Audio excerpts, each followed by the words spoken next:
Alright, hello and welcome everybody. Let's start this playthrough then, shall we? Let's see what this is all about. I've actually watched a little bit of this game before, so I know some of the areas, I know some of the things that happen, but I've never played through it myself. I don't know the ending, and I probably forgot a lot that happened in between, so yeah. Let's see what this is all about. Yes, this is how it's supposed to be.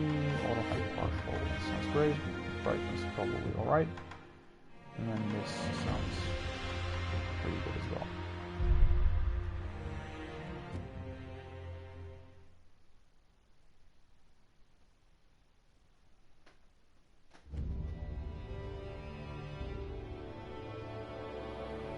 時は戦国末期、日の本すべてを焼いた戦火はいまだに勢い衰えず、山深い芦名の国にも燃え広がっていた。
野良犬が心すらなくしたか。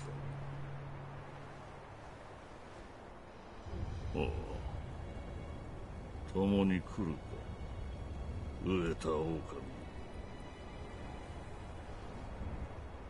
そして戦場で拾われた狼は修行の末熟達の忍びとなった。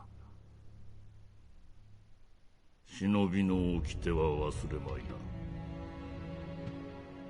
親の次に大事なもの、お前の心に刻むがよい。あれが今日からお前の主だ。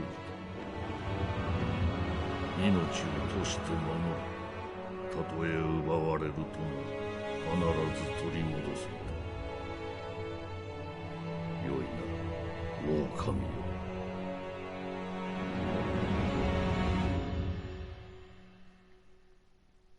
Well, quite the intro.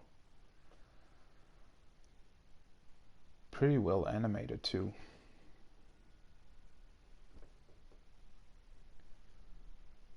So we're in Ashin, I guess, is the region's name, and it's high up in the mountains with a war. 一心の国取りから24年。芦名の国は斜陽にあり、狼の忍びはすべてを失っていた。育ての義父も守るべき主も。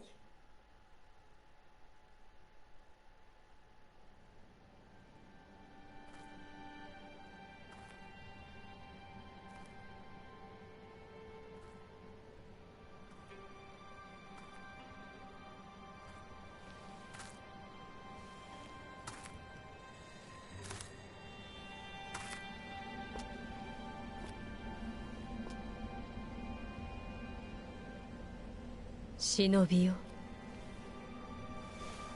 目覚めてください。あなたの主のために。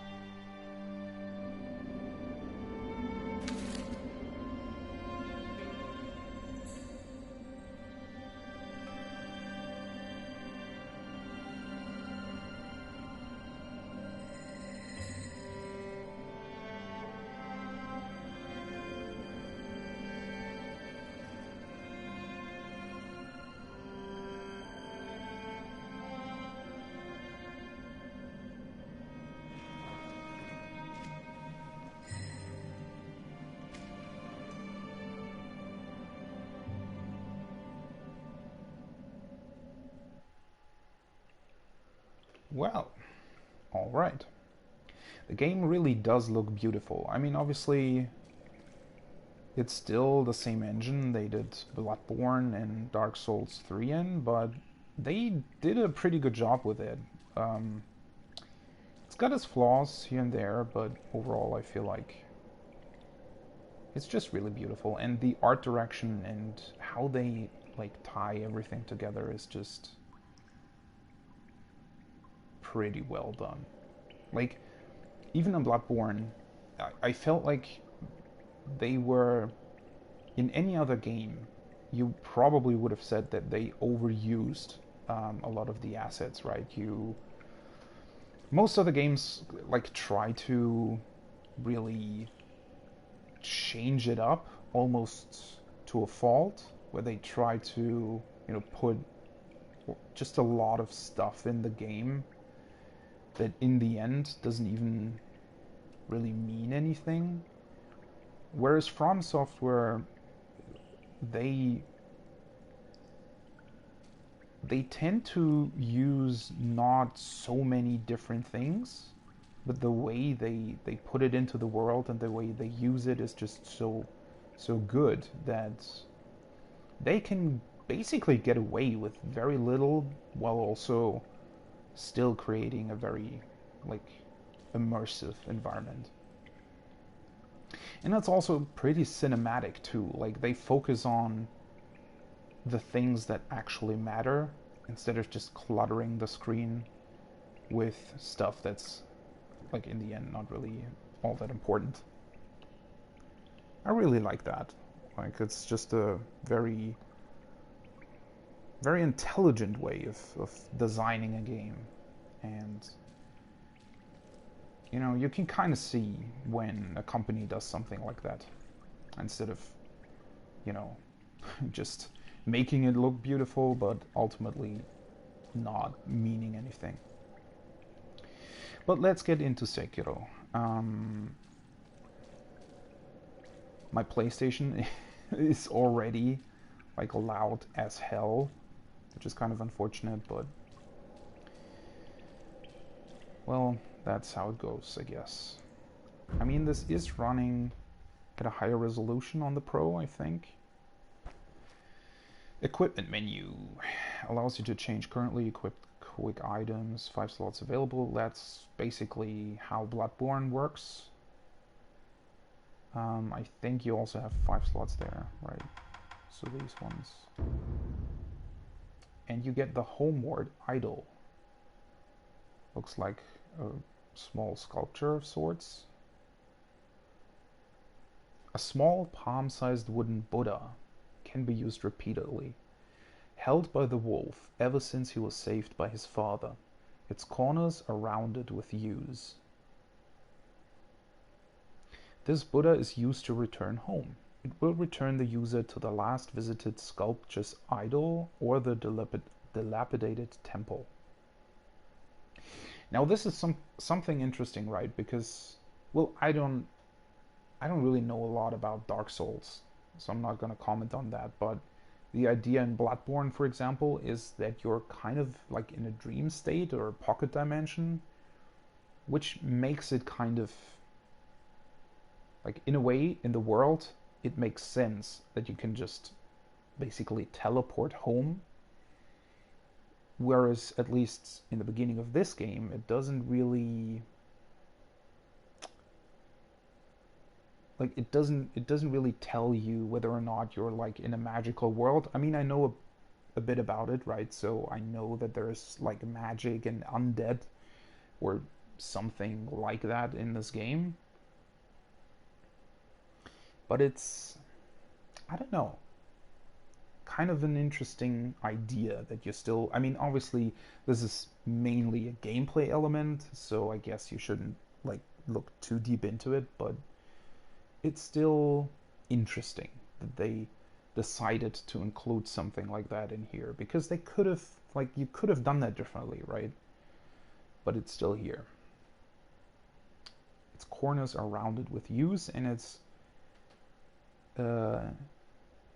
it doesn't really say who we got it from. It just says that Wolf has it since he was saved by his, well, not actual father, but his foster father, right? The one who took him in after the war. So Ashina is both the clan and the land, as far as I can tell, right? And Ishin is the one who took him in, if I remember correctly from the cutscene. Yeah.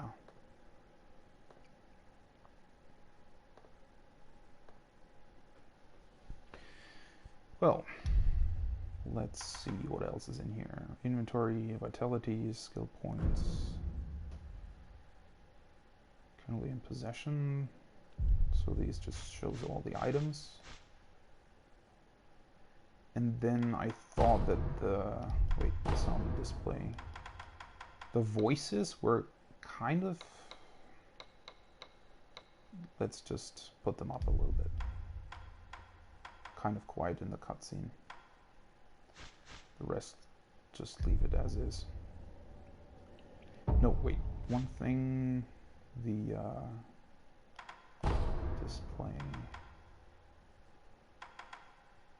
So you think you can't actually change, like, whether or not the game runs in FPS mode or higher resolution mode. I think it doesn't have that. Doesn't seem like it. Well, whatever.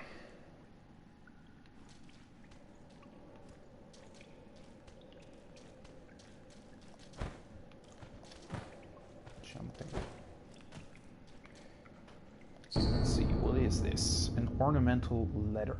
A letter thrown into a well. Kuros Wolf, your destiny awaits you at the Moonview Tower. Escape from the well and find the tower bathed in moonlight. Even without a blade, you can reach it. Stay silent, stay vigilant. And the woman threw this down this well. And I guess who Kuro is, we're gonna find out in a while. I think this is just key item now. Alright. So I know that there's an item up here that you can get later. Remember. And then how do you... Right. Circle sprint. Alright.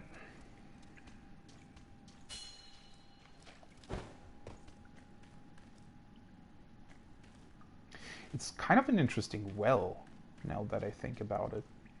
Are wells usually designed like a mine? I mean, I guess so.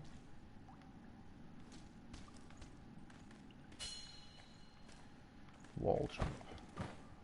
Alright. And there are even stairs in here. So at some point, I guess, there was another staircase right here. But it's just destroyed now. You kind of have to wonder, like, the people in this world, do they have another well? Wouldn't they need the water? But okay. And then there's also an old ladder. Ashina Reservoir. So the reservoir, apparently it is some kind of area of this castle. I mean, it looks like a pretty big castle to me. I guess this is sort of the part where they get their water from.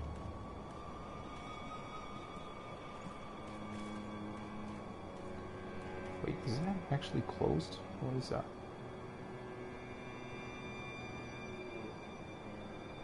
Looks kind of like a weird way to actually close a door. Let's see. There's a rope that was once tied to a beam.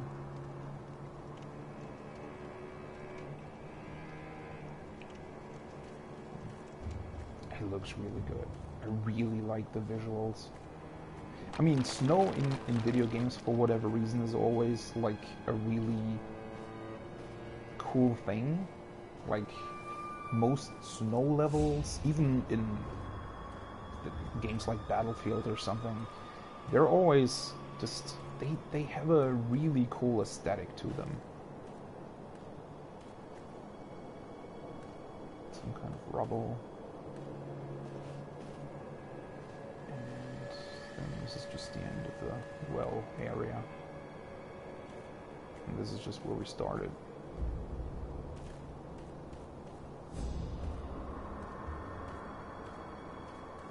I mean, I guess the well still had water, right? So wherever you can drop down to get the item, that would probably be the place where they actually get their water from right now.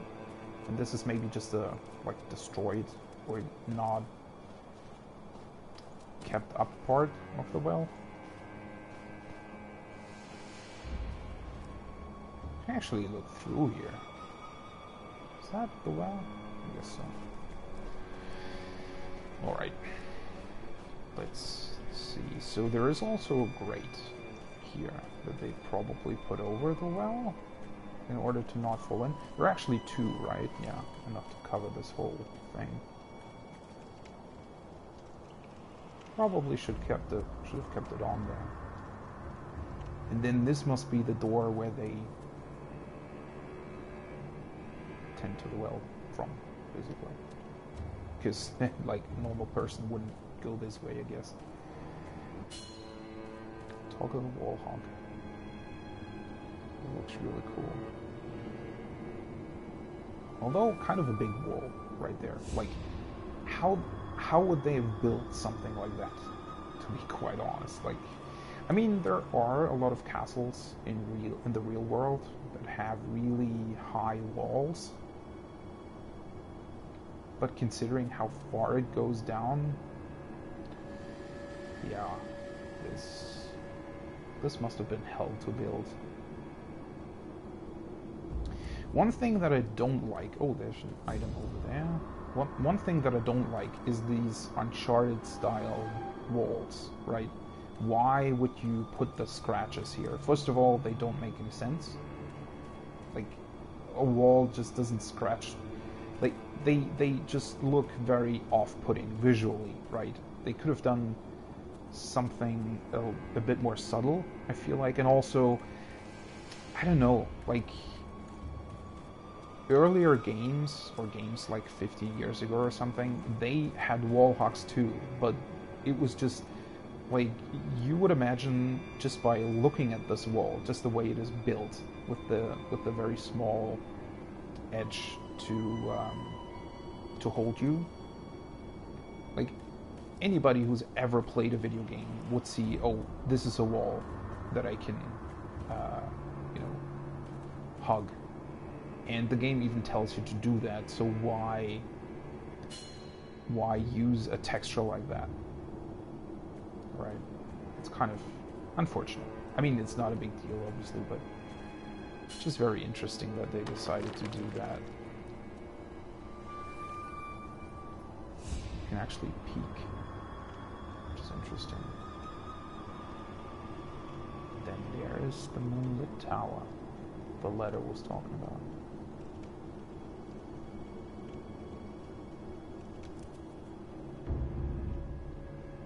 stealth system.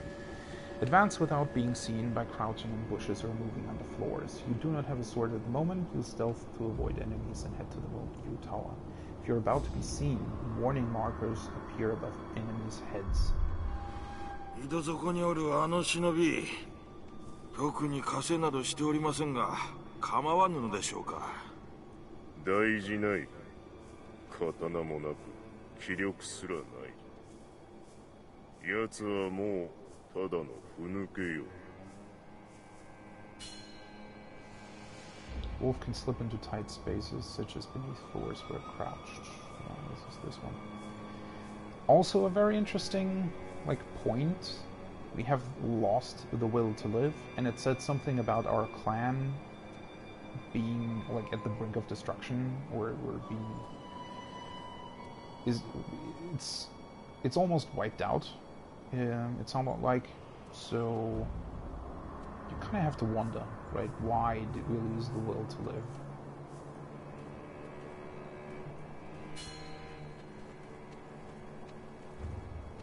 Kimi Aguraが今宵も月に照らされておる。巫女様はまた月明かりで書をお読みかの。そうじゃな。まだほんの子供というに、囚われとは気の毒なことじゃ。ああ、源一郎様も何かお考えがあるのだろうが。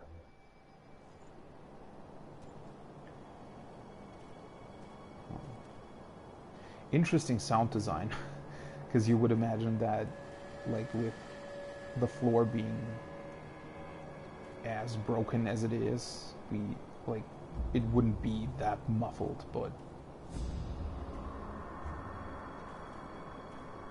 kind of weird. So we're looking for the divine heir, and Lord Genichiro was the one who put him there. And he's imprisoned, apparently, in this tower. The visuals are really beautiful.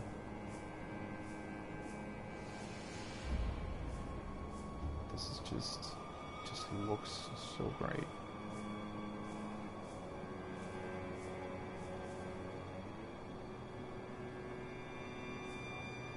We really are high up in the mountains.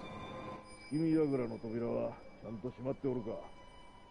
閉まっておるが、壁の穴はそのままにしておるぞ。ああ、こちらは心配いらぬだろう。穴は崖際じゃ通えるものなどあるまいよ。Yeah, well, of course nobody can pass through that.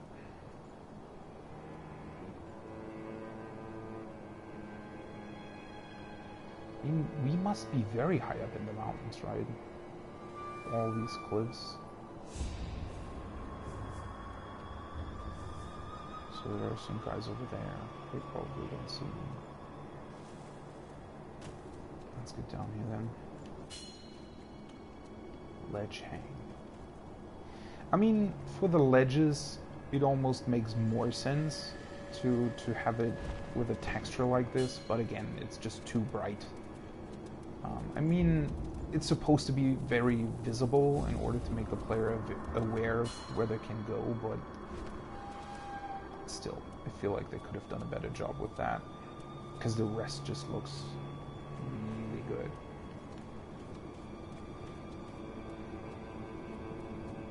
Right? Yes.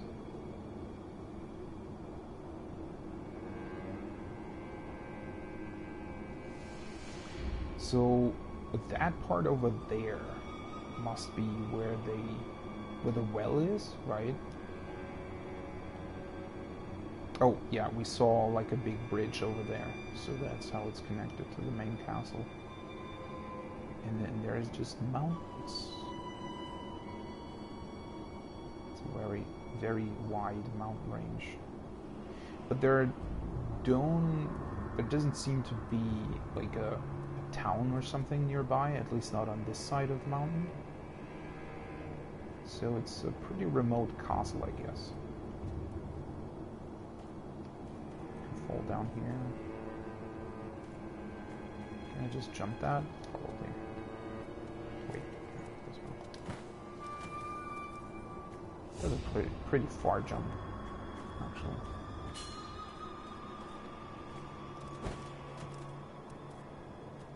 Nothing up here.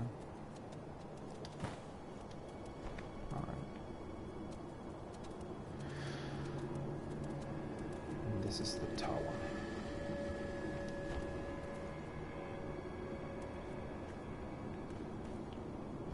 Hole in the wall. It's very interesting. Why would there be a hole there? How does that happen? Like, did the wood just grow old and somebody just crashed through there? Because that person is dead right now. If it happened that way. Alright, so that's over to the edge. Let's see then now.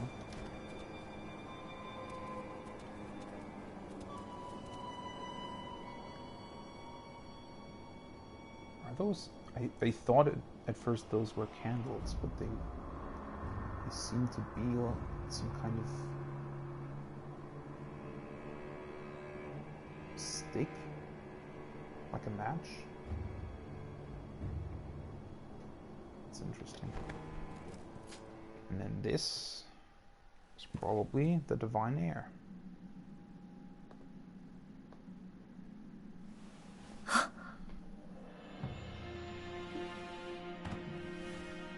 よく来てくれた。久しいな、狼よ。お迎えに参上いたしました。我が主。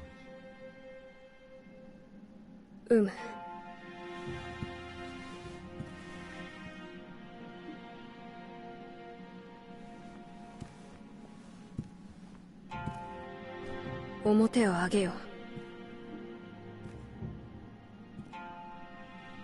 くさび丸、そなたの刀だ。我が忍びよ。主従の約定に従い、命を賭し、我に仕えよ。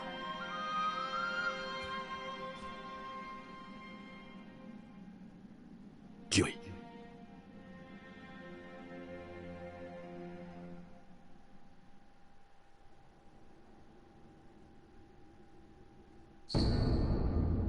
Kusabimaru.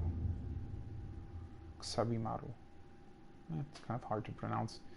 A katana given by Kuro, the divine heir. It said Kuro's wolf in the beginning letter, right? That's because we are his, like, personal shinobi, I guess. An heirloom of the Hirata family.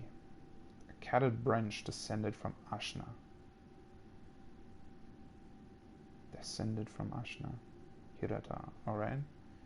Once thought lost, it has found its way back into the hands of the wolf. The name Kusabimaru beseeches.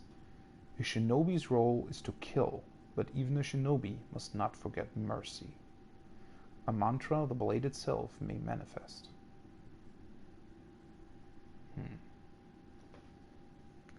Must not forget mercy. I wonder if that becomes relevant at some point, or if it's just like reminding us that we're playing a good person, because I'm pretty sure you can't decide on not killing an enemy, right? Or it's an interesting description, I guess. 狼よ、傷を負っておるようだな。そうだ、そなたにこれを託そう。薬水のひょうたんだ。これで傷を癒してくれ。A healing gourd. A gourd filled with vitality-restoring medicine. Resting refills the gourd. Made by an apprentice of the extraordinary Dr. Dogen. Dogen? Dogen. Dogen? Wouldn't that be like a Japanese name? Dogen? Dogen? Though it is strange that the gourd's medicinal waters refill automatically, the seeds within may hold a secret to how it works. Alright. Some magical seeds that refill your medicinal water. さて、そなたの体、その後大事はないか？その後とは？あの世のこと、覚えておらぬのか？はい。いや、司祭は後にしよう。今は、このアシナの城を脱さねばならぬ。御意。堀沿いに進んだ橋の下に、場外への抜け穴がある。一心様より、そう聞いたことがある。まずは、その橋下の抜け穴を見つけてきてほしい。見つけたらそうだな。足の歯笛で合図をくれるか。ほら、昔、聞かせてくれたであろう。こう、ピーッとな。その音を頼りに、そなたのもとへ行こう。Using quick items. You can cycle through various quick items. If you've taken damage, you can recover vitality with a healing gourd. Alright, yeah, that's pretty much how Bloodborne worked. Although using an item in Bloodborne was square, if I remember correctly. So I need to actively equip my healing gourd, it seems.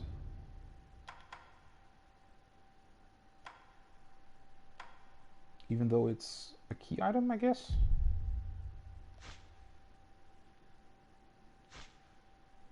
Oh, it's not. But it still has like unlimited uses basically, as long as you refill it. I mean, the homeward idol works the same. Alright. Huh. Doesn't actually refill all that much, right? 堀に沿って進んだ橋の下に場外への抜け穴がある。このアシナの城を脱するため、橋下の抜け穴を見つけてきてほしい。見つけたら合図をくれ。アシの歯笛をそなたと私の不調としよう。Okay.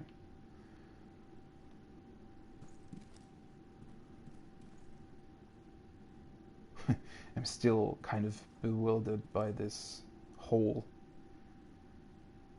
How does that happen? Maybe it was... maybe it's just like from an old attack during the war on the castle or something.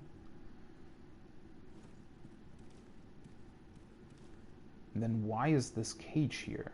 I think... So, did they keep him in the cage for most of the time and then at some point decided that that was unnecessary? It's interesting. There are a lot of books here. And then I guess like the pot is that for heat? Because I imagine it being pretty cold in here. Staircase. I like these I guess room separators or something, although they're pretty low height. Beautiful pictures on them though.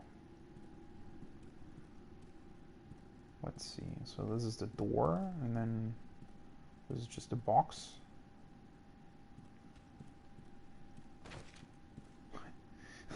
I love how he just kicks away all the books like they are like featherweight instead of actually being like real books.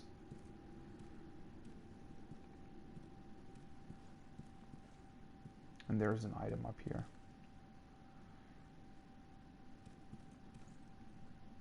It's also like a small table. And you can see the castle from up here. I like these windows. That's what I really like about this game in particular, and about the like old Japanese architecture as well. For some reason, like Probably because it's made of wood, right? Wood, paper, and stuff like that. But it looks way more comfortable than like an old European stone castle. I mean, they look cool from the outside, right? Or from... They do look cool, but once you're inside, you kind of realize that the rooms are just stone. It's kind of uncomfortable without having, like, carpets or something. Things that make it warmer. Whereas here, for whatever reason, it just looks way more comfortable. A pellet. Medicinal pellets that slowly restore vitality. A secret treatment passed down for generations in these lands. Records say it has been used in battles since times long gone, and lent to the famed resilience of Ashina warriors. A pill case full of these pellets would also serve as a battle charm. Battle charm. Oh, so that's interesting.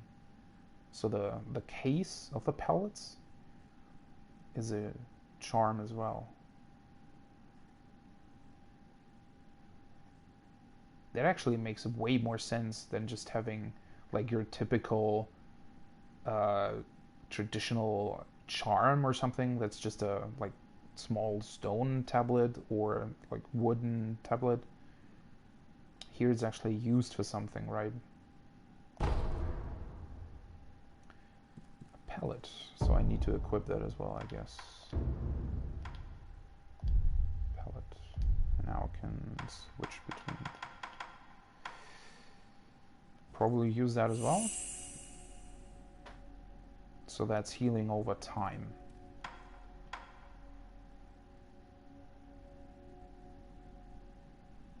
And not even that much. Holy shit. The healing items don't heal all that much. Number held, 0 out of 3. Also quite interesting. If you look on the picture, it looks like at least 10 pellets or something are stored in the case. But you can only hold 3. Alright then.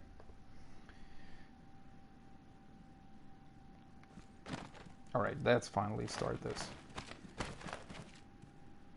Already talked to him, and then we can open this door.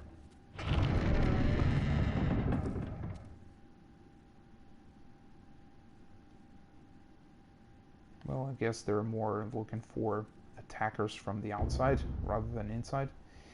Posture and death blows. A shinobi aims to break an opponent's posture. Attacking an enemy is one way to achieve this. When an enemy's posture breaks, he is vulnerable to a shinobi death blow. R1 attack, R1 after breaking posture, death blow. Alright. You can also lock on.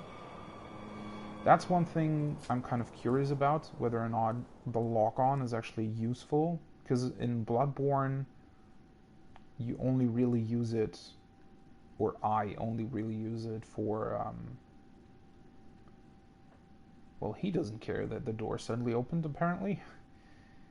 In Bloodborne, I only use the lock-on for certain bosses, but only certain ones, but never for normal enemies, right? Because it's way easier to, you know, actually get off your attacks and stuff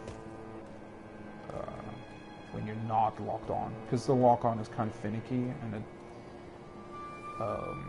like, I was watching Excessive Profanity the other day playing Dark Souls 2, and he was complaining about the lock-on only locking on to enemies, like, literally 5 meters in front of you. So, yeah, that's kind of a weird thing with FromSoft games. And up until this point, it was, at least in my opinion, it's way easier to play without the lock-on rather than using it. But again, I don't know how this game handles it. It's probably going to be useful for ranged attacks at least. So the viewing distance of most enemies doesn't seem to be all that far, because he should definitely be able to see me, right? Even though I'm, like, behind this tree, but... The other guy is actually easier, or is actually seen. Alright, so you can do a death blow without locking on, but I guess. Oh, that was too easy. But I blocked his attack. L1.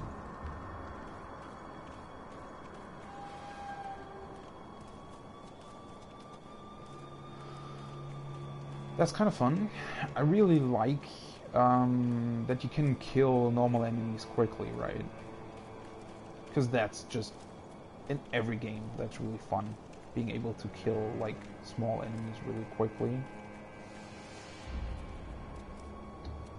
Because there's nothing over here.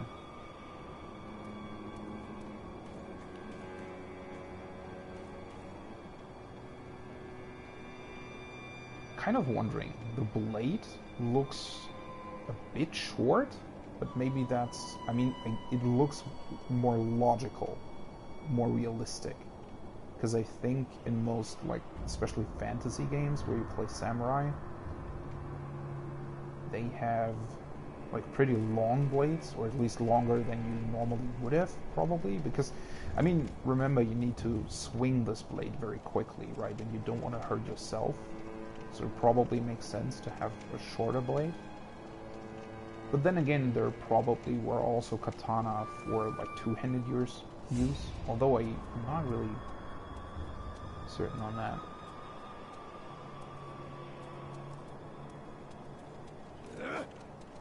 Wait, what? Did he see me or did he not? Because it looked like he saw me, but then he just turned back. For whatever reason, but he's apparently, like, he can see pretty far, it seems. That's interesting. But since it is a stealth game,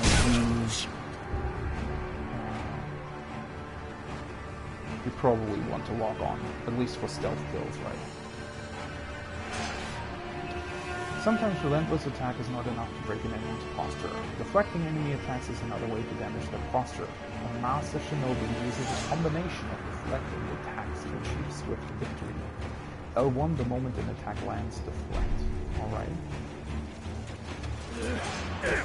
So you can parry like normally, which does posture damage, but doesn't actually do damage to you.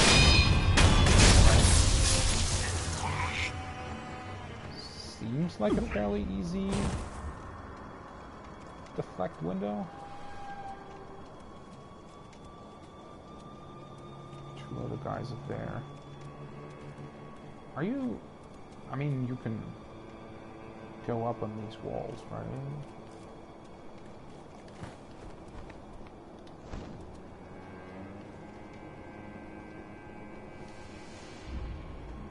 Can they see me if I'm up here? Lock on. By locking onto your target and keeping your enemy in front of you, you'll find it much easier to attack, deflect, and perform other combat actions. So you can change target as well. Oh, yeah, so that's useful. Is that actually possible in Bloodborne? To change targets like this? Oh, there's a third dude up there. Behind the door. I don't know if you can, to be honest. One dude over there.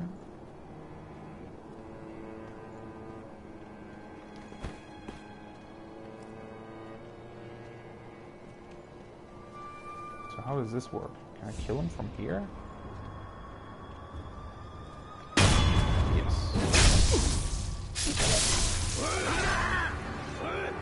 Alright.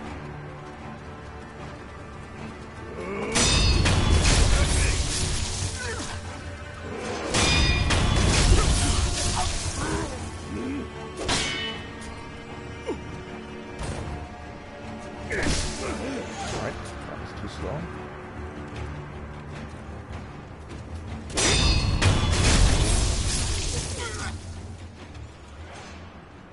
Definitely like that.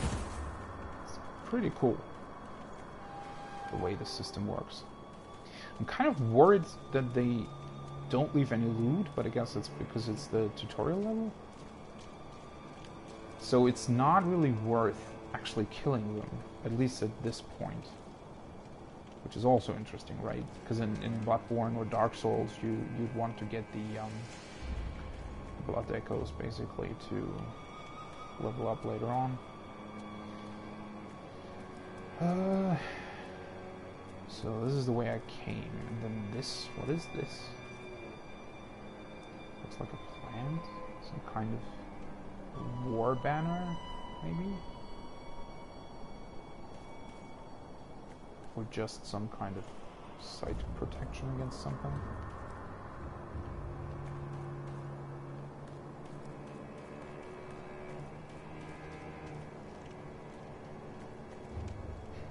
It's really interesting, like all these broken walls and stuff.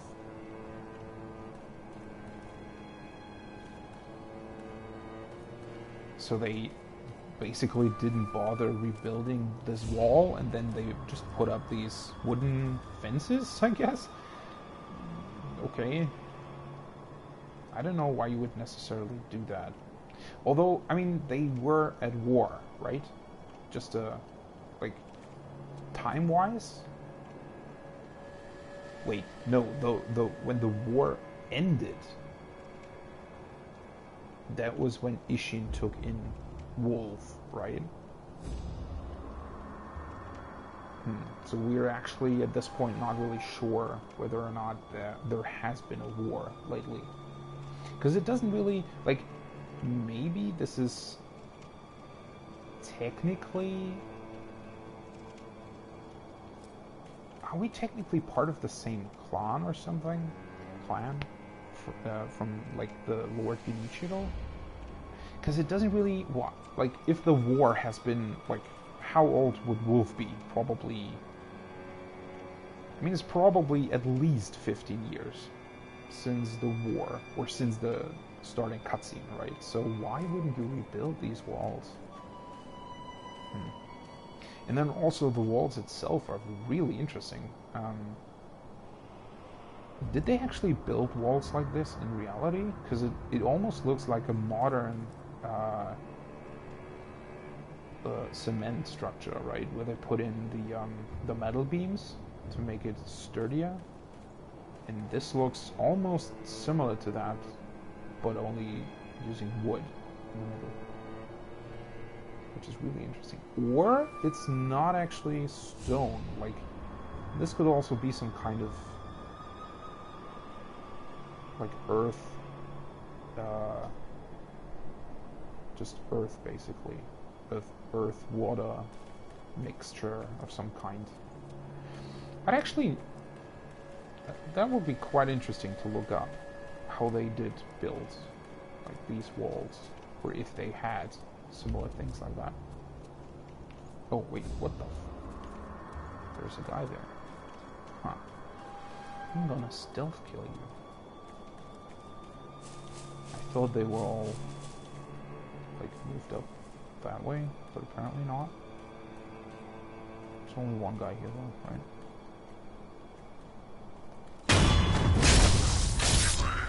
And the death animations are really good. I guess I can't go in there. It's kind of...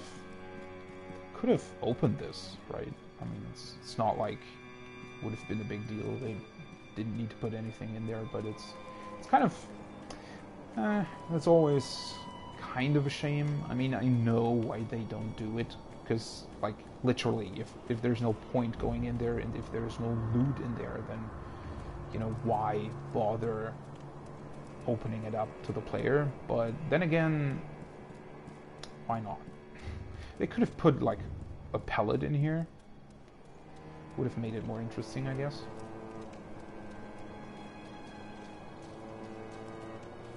Also, what happened to the two guys that were in there?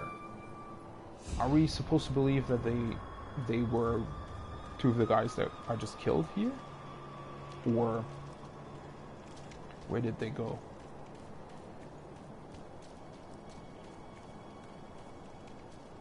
Really big door.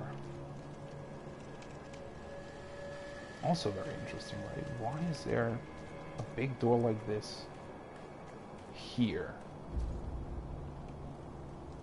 I guess that this would be because that's some kind of shrine normally, I guess. So maybe this is because it looks kind of oversized, right, for the purpose that it's fulfilling here.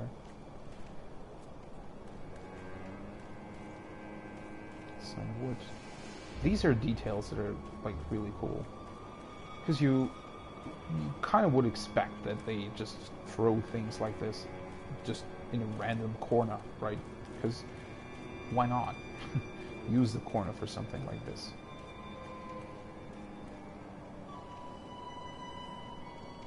And then this also looks collected by humans almost. It doesn't look all that natural, so maybe they harvest. Like, is that from the tree? Looks kind of weird. Almost like they try to protect the tree from the cold or something. So there's this one guy over there. I don't know if I can actually get a, like, get the drop on him.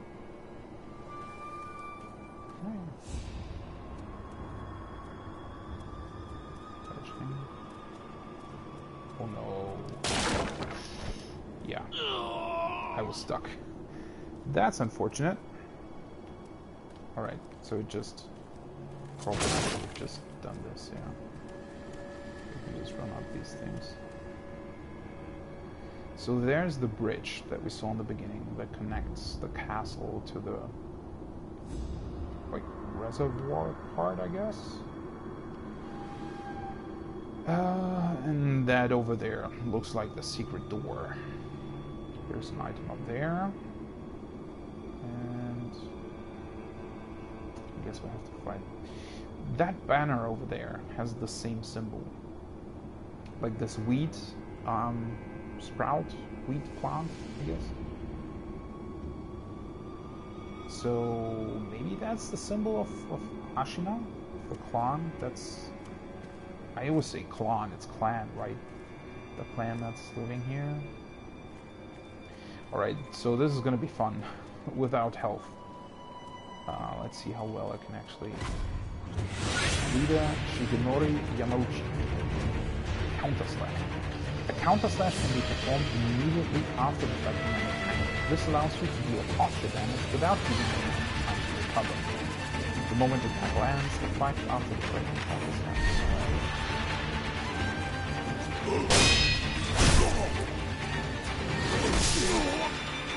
Alright.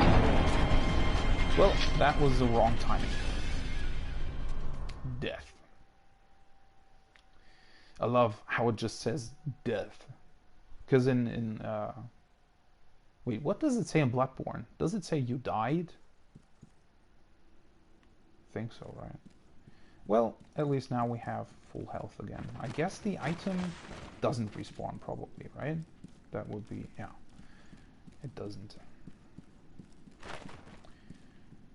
Oh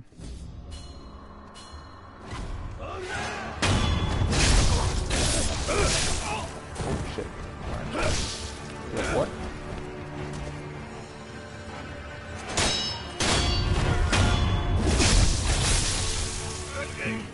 That was kind of unfortunate, because he just attacked me immediately after I did the death blow to the first guy.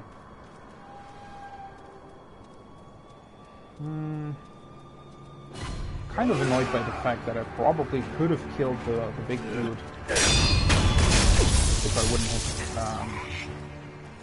I wouldn't have dropped down like an idiot. Alright. It's probably easier to just pull these two guys. Definitely need to run the proper.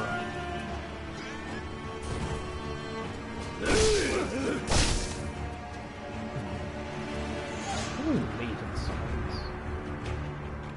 Oh right, I forgot. The healing gourd has refilled, right? When you die. Alright. It's actually interesting that the game tells you that. So they did think about people who would basically forget about that.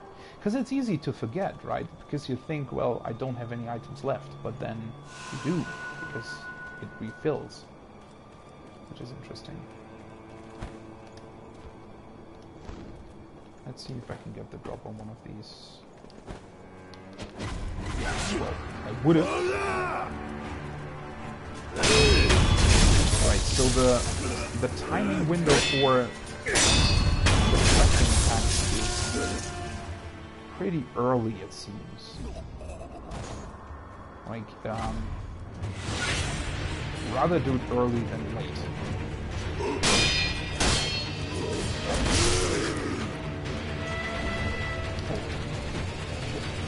That's kind of weird.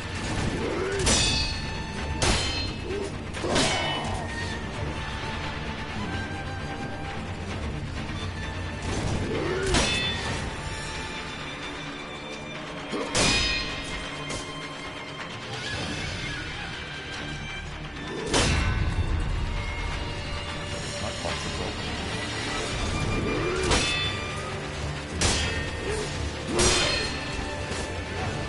It's hard to deflect this jumping.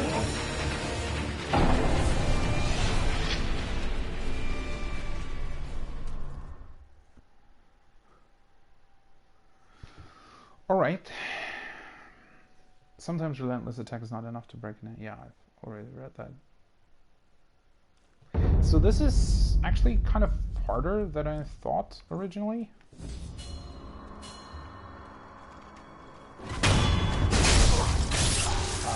It seems like these guys definitely have like a larger window of possible attack.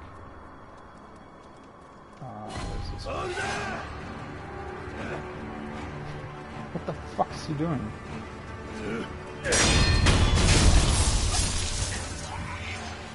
I'm also kind of like pressing L1 far too early. What the? Don't tell me I actually only pulled one of them. Oh, that's kind of ridiculous. So the other guy is just saying, well, just kill my buddy first.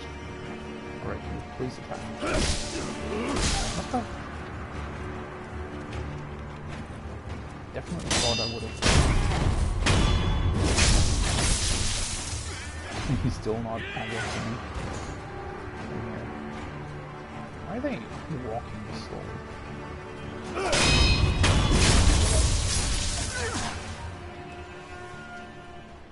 Yeah, the timing for this, I don't know, seems a bit weird at the moment.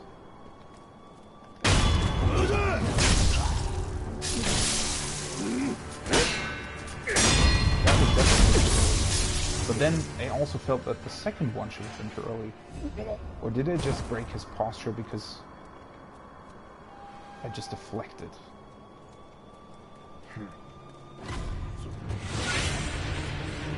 Alright, I think I definitely need to be more effective. Oh, this is basking there.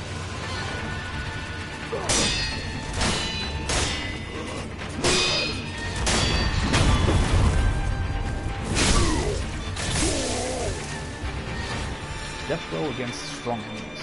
Some powerful opponents require multiple death blows to be killed. The number of death blows required to kill an enemy is shown by the red circular markers above their vitality bars. Each death blow removes one marker. Holy hell. Yeah, it's definitely draining a lot. Right, so you just need to be pretty aggressive, I think.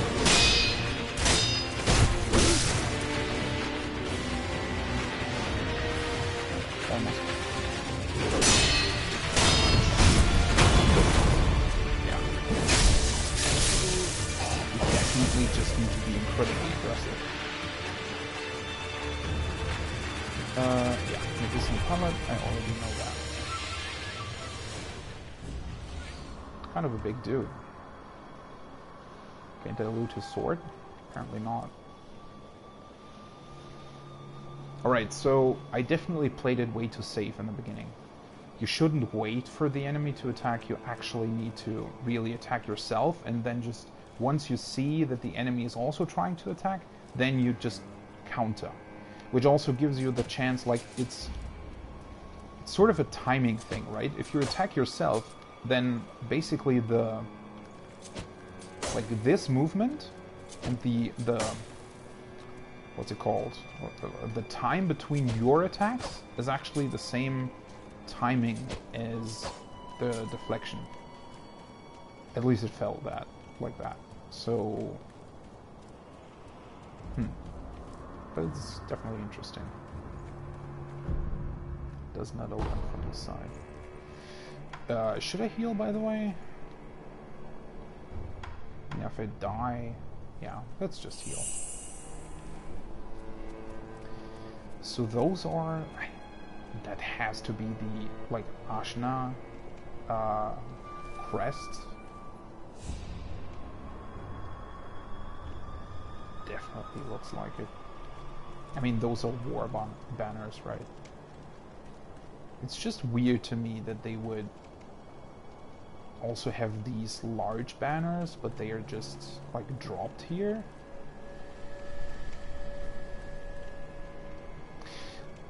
Also, are these supposed to be used like fences, actually? Or are they supposed to be,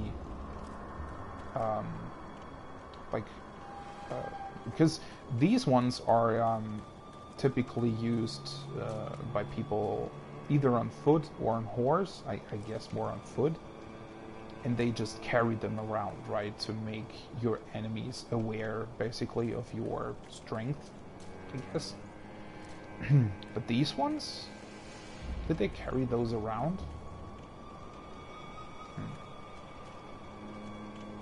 More broken walls. I like how are they? No, it's actually not broken on this side. So it was once like going this way, basically, I guess. This also looks really cool. Like the verticality and the like overall size of the levels is also really stunning.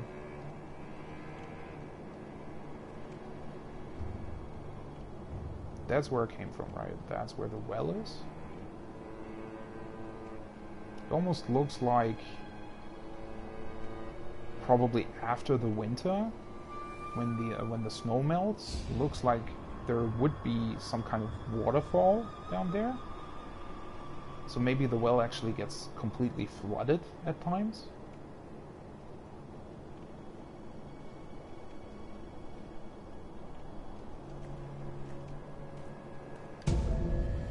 Fistful of ash. Ash gripped into a hardened clump.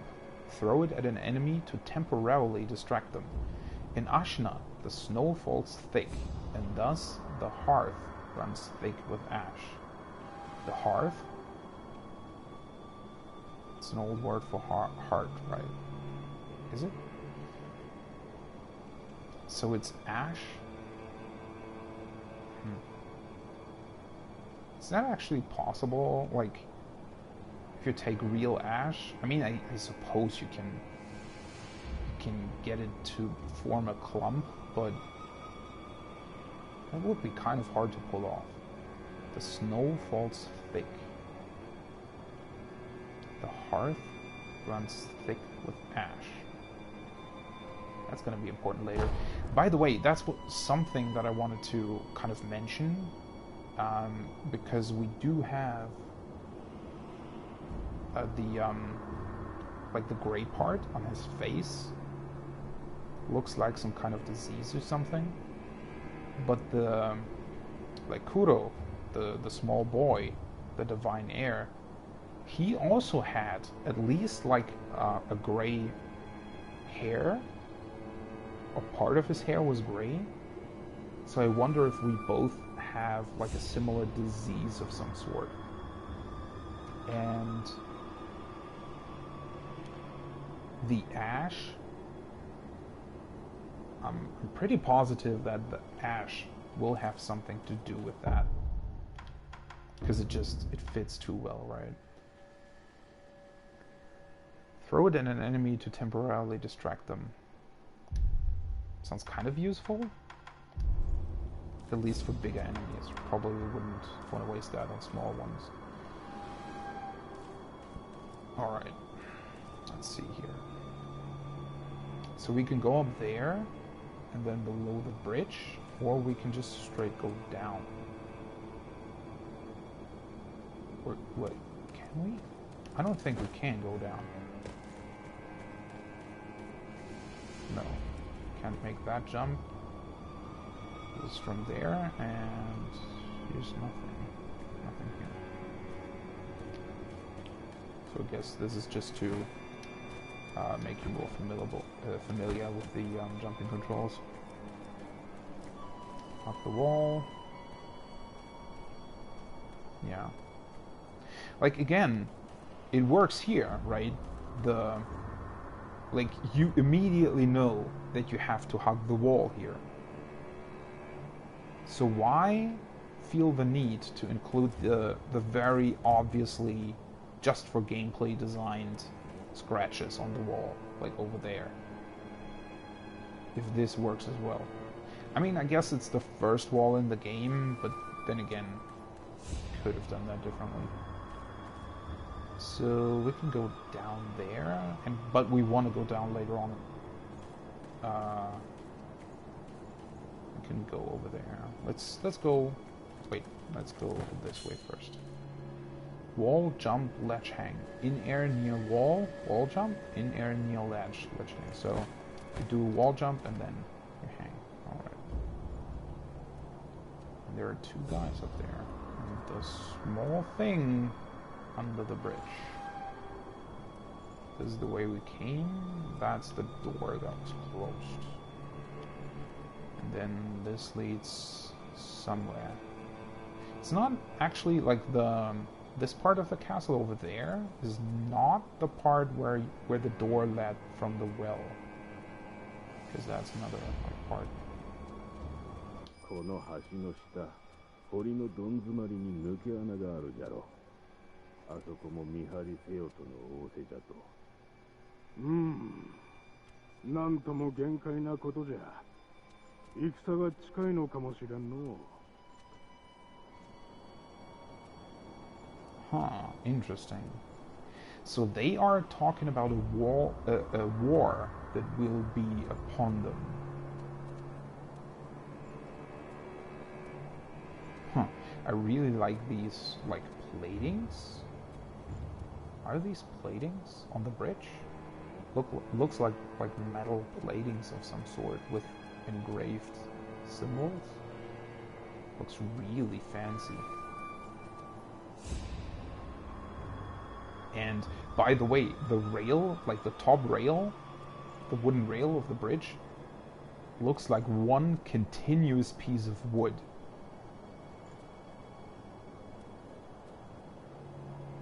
Now that would be incredibly hard to build in real life. And they are apparently supposed to guard the secret passage under the bridge, but they're standing on the bridge and don't actually really pay attention to what's going on under the bridge, which is also kind of a weird detail, I guess.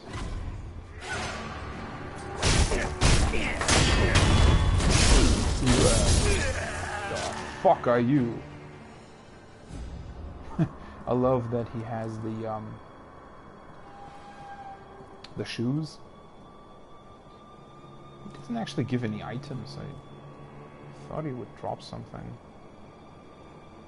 Apparently we can go over there, but I mean there aren't like any real items anywhere. Could have gone that way, but there are no items as well. Are there any items here? Well, there's one. But I think that's it.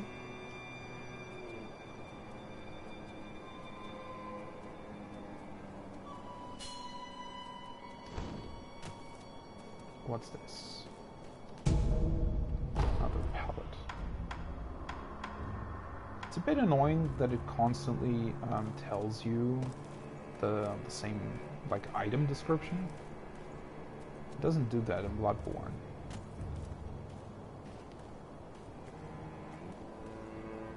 So apparently we can go down there, and there seems to be some kind of animal down there. That's the way we came. I don't see any more items. This is the door we're supposed to go. Yeah, that's definitely some kind of animal. Aren't there any items down there? What the fuck?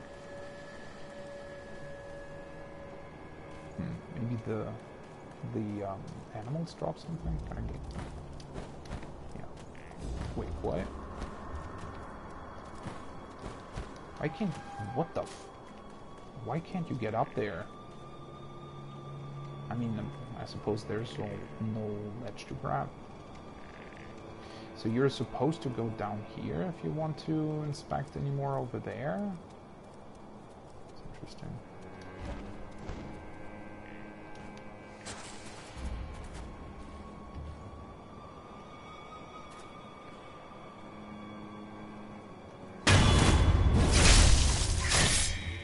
Yeah.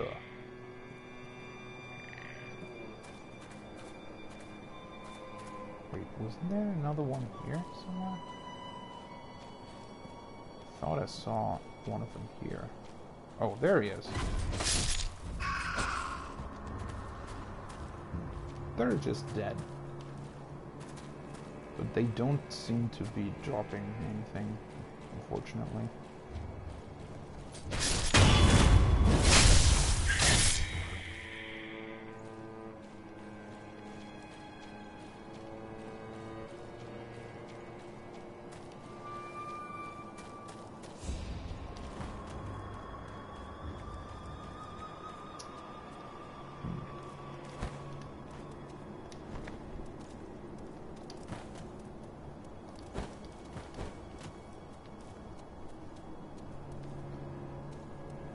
Why can't we go down there?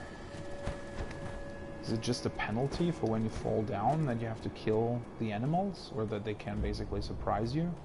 Oh wait, this is the wrong way.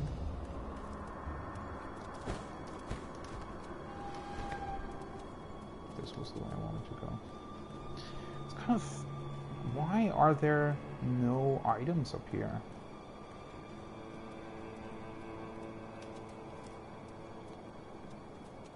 There's literally nothing. Can't go up there either. This is another way. Huh. Yeah, I guess the I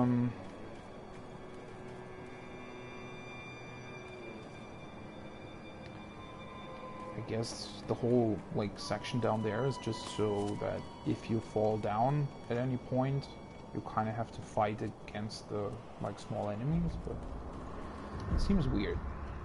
This appears to be the escape route. Call the divine air with a reed whistle.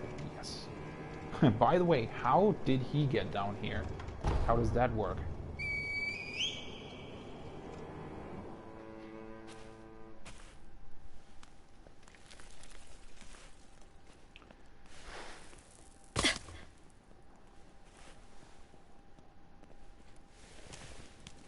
Okamiをよく見つけてくれた。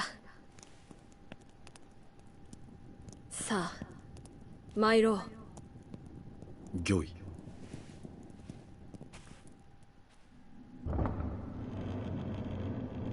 血の定めから逃れることしかできぬとはな。To run from the fated bloodline is the only answer.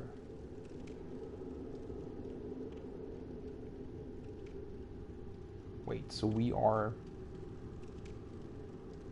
running in order to get him away from being the divine heir, I guess? この城を出ていずこへ参ろうか。まずはアシナの国を離れるか、あるいはどこかに身を隠すか。そなたはどう思う？御意のままに。御意か。そなたは変わらぬな。はっ。いや、懐かしいと思うてな。さあ、参ろう。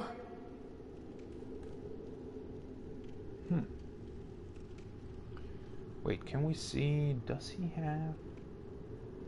And it looks like he definitely has like 2 strands of gray hair on his right side of the face. Maybe even on his left side too.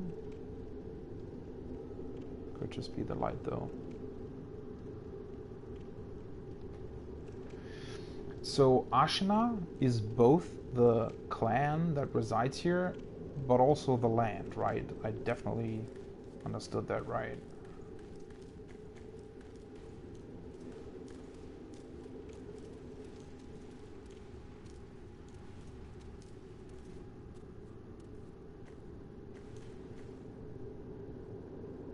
Is that a person? Yeah, it's definitely a person with a bow on his back. Somebody's waiting for us.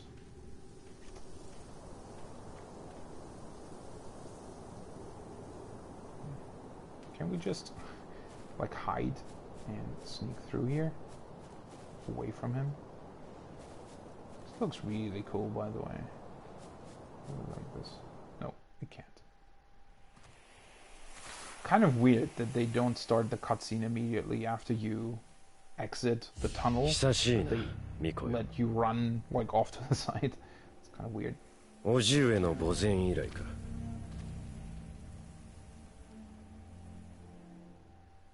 源一郎殿。私は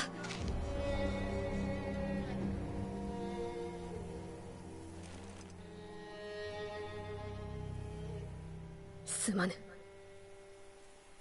お任せを。What's that armor, by the way, on his arm? That looks way too futuristic. Or is that supposed to be some kind of chainmail or something?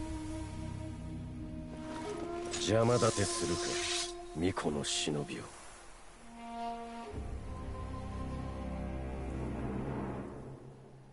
Well then. Michiro Ashina. うまい。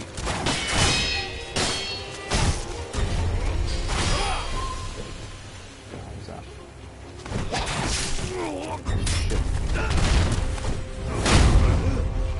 Well, that was quick. Alright. So healing takes a while. Yeah. I definitely need to get very used to this game. I mean, I guess you're supposed to lose this fight, but holy hell. It was a bit quicker than I wanted it to be. 巫女はもらっていくぞ。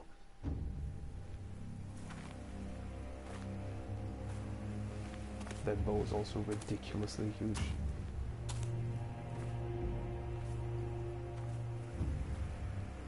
Well, guess game over.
目覚めたようじゃな。どうやらまだ日の定めではないと見える。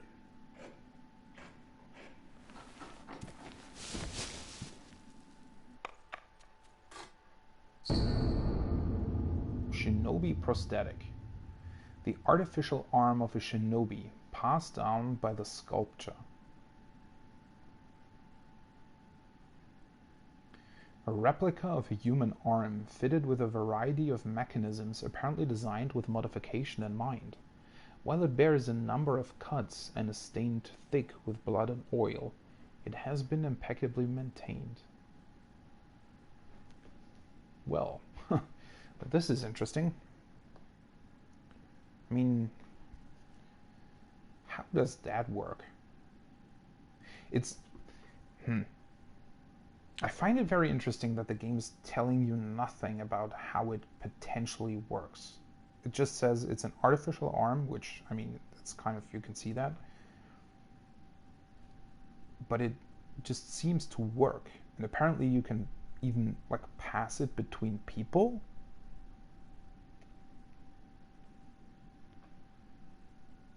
So, I guess, I mean, it's kind of implied that there is some kind of, like, magic or, you know, something similar at work here.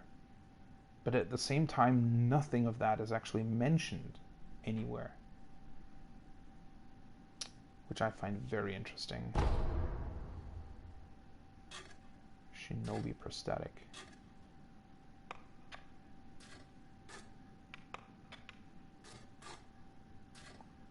So it seems to be attached to your upper arm through, like, basic.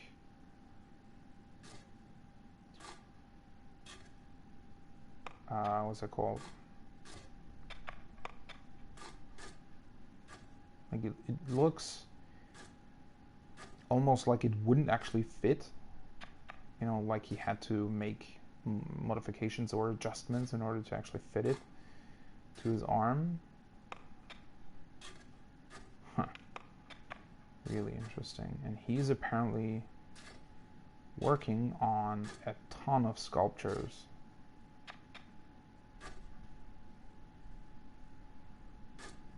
So this is what I meant in the beginning, right? By From Software, like, knowing how to use assets very well.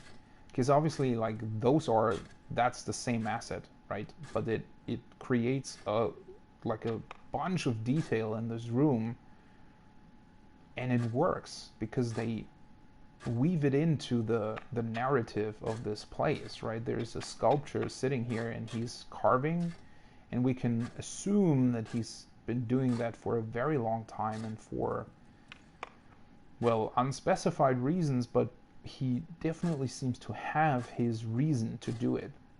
And I mean, that's just very interesting. Although, like, even modern day temples in Japan, like, they allow you, for example, to buy like a lucky charm of some kind, and then just you basically you place it.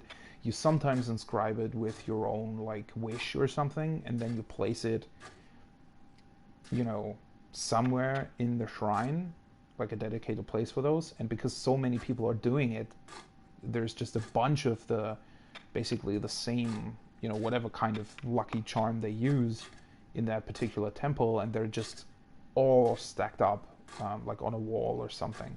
So it almost looks similar to this, with the only difference being that these seem to be just basically randomly thrown into the corner because he finished it and began the next one.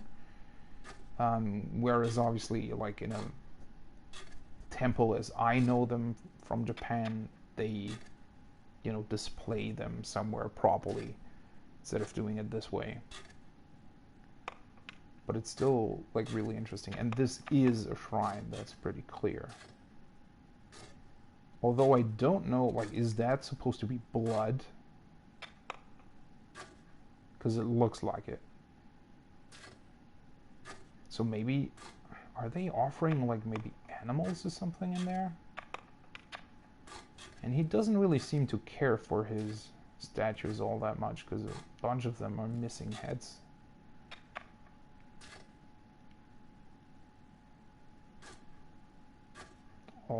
Also seems like kind of a rundown shack. お前さん、名は何という？その目、さしずめ、任に敗れた狼といったところか。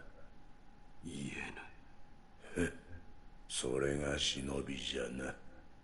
わしは仏を掘らなきゃならん。お前さんはお前さんで好きにしな。You must carve the Buddha. Why?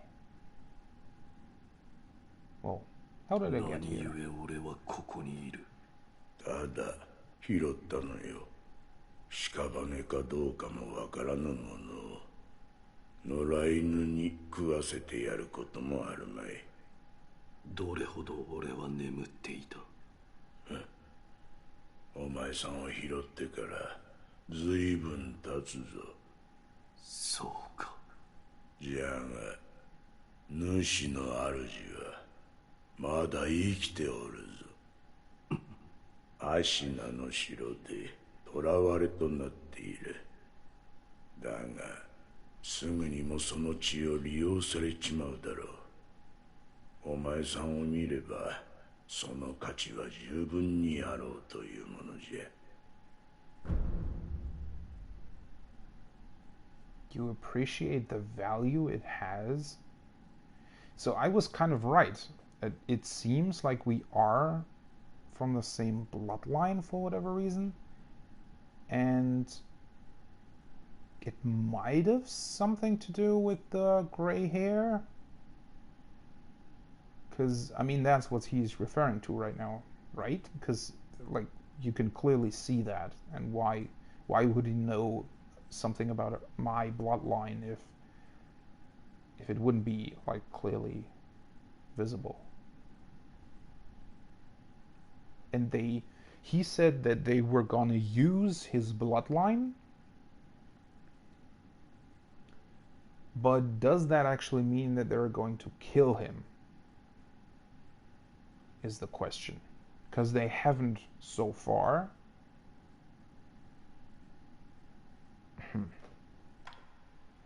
このひどい腕、俺に何をした？そいつは忍び義手。石腕の狼にはおあつらえ向きの牙じゃろうて。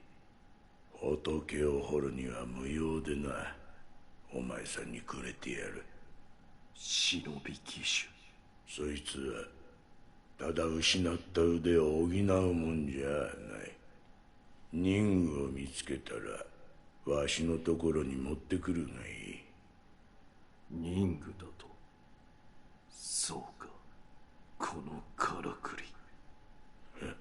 察しがいいな。任具を持ってきたら忍び義手に仕込んでやる。そうすりゃその義手のありがたみがわかるじゃろうさ。喋りすぎたな。いいきな。You've said too much? Why? Wait, what? Am I not supposed to know about the prosthetic or its origins? By the way, why did he have that? Like, there has to be a reason for that, right? So, was he some kind of shinobi as well? I mean, I guess so. And for whatever reason, he decided to not kill anymore, I guess, and you know, just live the rest of his life in this shack, or, well, small shrine, I guess. 巫女様の血が利用されるとはどういうことだ？わしも詳しいことなど知らん。ただ流院、そう呼ばれる特別な血があるという。主の主はそれを持っておる。それゆえ巫女様は付け狙われる。お前さんの体が妙なことになっておるのもそのせいかもしれぬな。Might be? You seem to know a whole lot about that.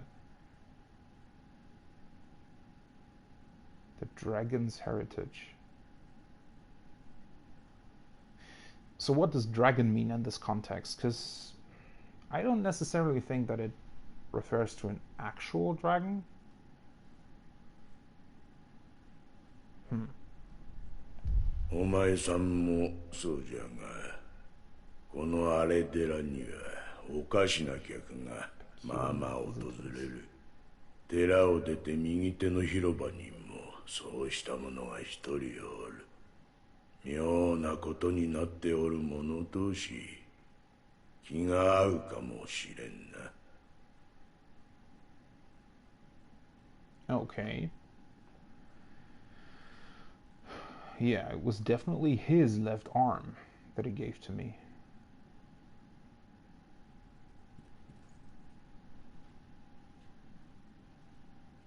Wait, is he blind? Looks like he's blind.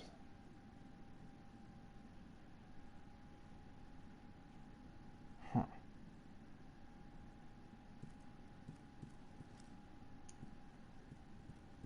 That's really interesting. I mean, he does seem to know quite a lot about the dragon's heritage. At least way more than he's actually telling me. They're gonna use his bloodline. Which is also interesting, right? Because wouldn't they have been able to do the same with me? Like, if Wolf has that blood as well, why not keep both? I mean, of course, like a small child is probably way easier to lock up somewhere, but still very interesting. And then there's another statue over here. Is that... what is that? Is that a Buddha as well? Looks more like a woman. その優しい顔の仏様はわしの彫ったもんじゃねえ。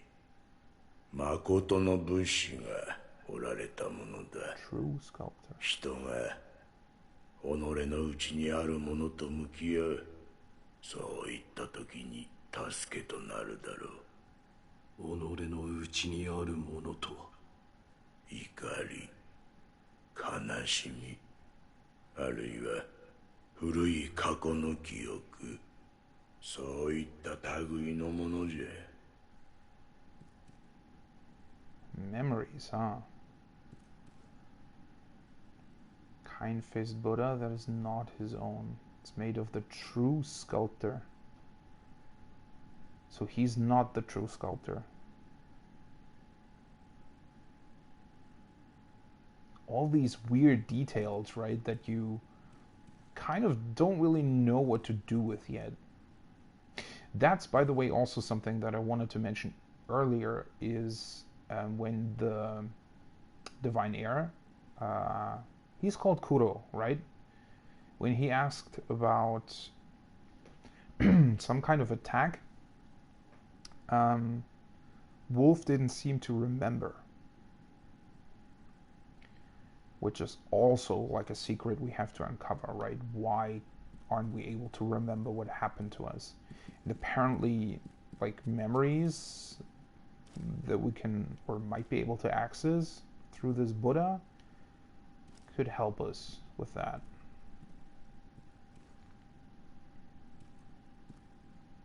お前さんか。わしは仏を彫らなきゃならん。お前さんはお前さんで好きにしな。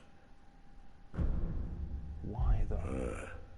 そこにある優しい顔の仏様、そいつには妙な真似をするなよ。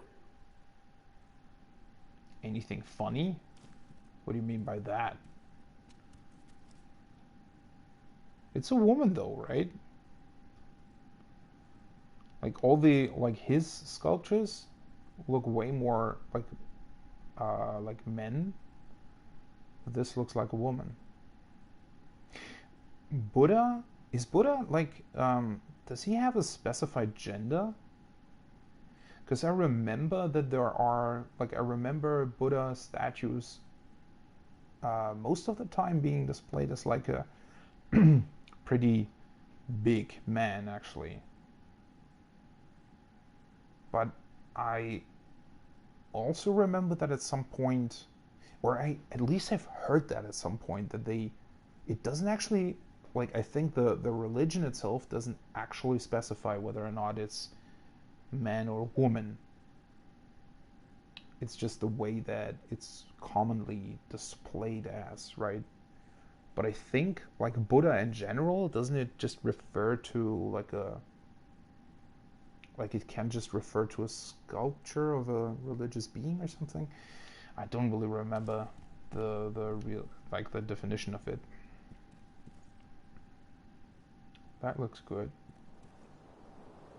And then there are these paper things. So it really it is some kind of shrine that is, or at least was once, visited by a lot of people, I guess. And they left these messages, I presume.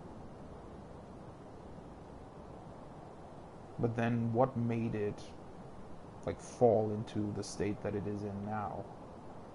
And why isn't anybody tending to it? And it does look kind of weird, right? Why did they just randomly plaster these messages all over the front of the temple instead of having a dedicated some kind of wall to be able to put them up there? Seems very strange.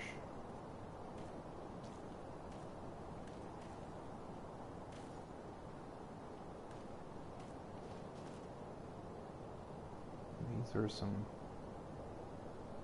bearded heads. And this is just a normal lantern, I guess, right? I can place a light source in there. Looks like it.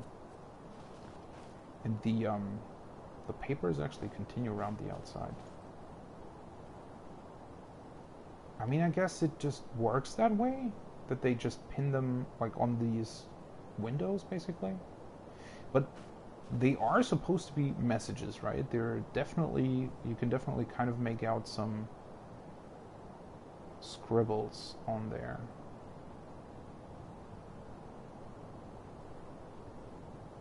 Could probably even read them if I would be able to read kanji.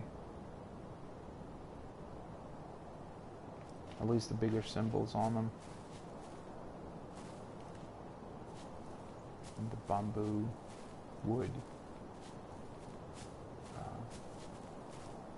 It's interesting.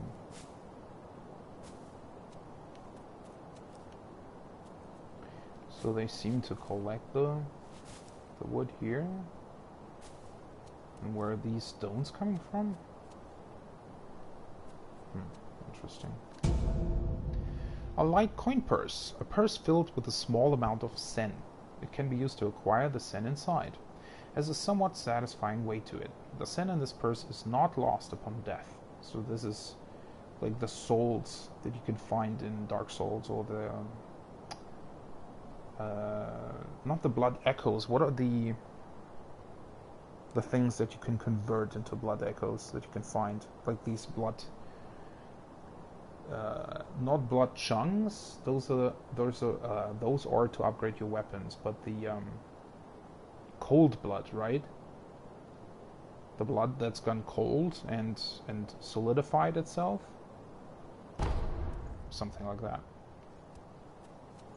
It's also interesting that the the container the item is in doesn't actually vanish. That seems weird.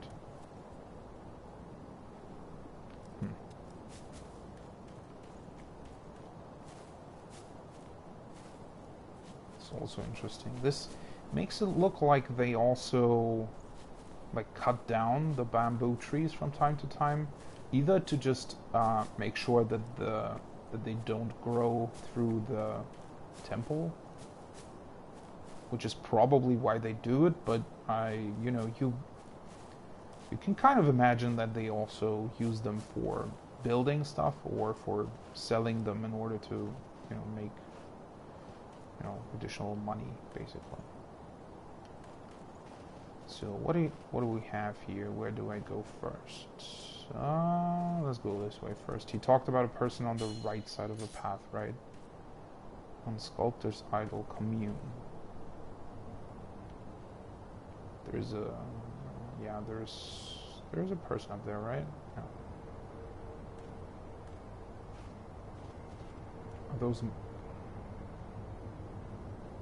Are those mushrooms, or are they supposed to be some kind of flower?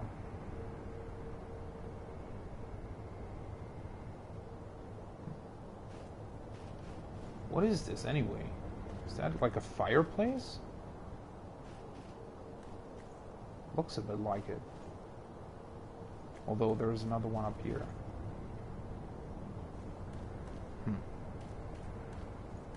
Wonder what that was used for. Or maybe they're supposed to be, or they were at some point, like, they were probably like garden puddles things with water in them to make the garden look more beautiful, I guess. By the way, I didn't really get a good look at the shrine.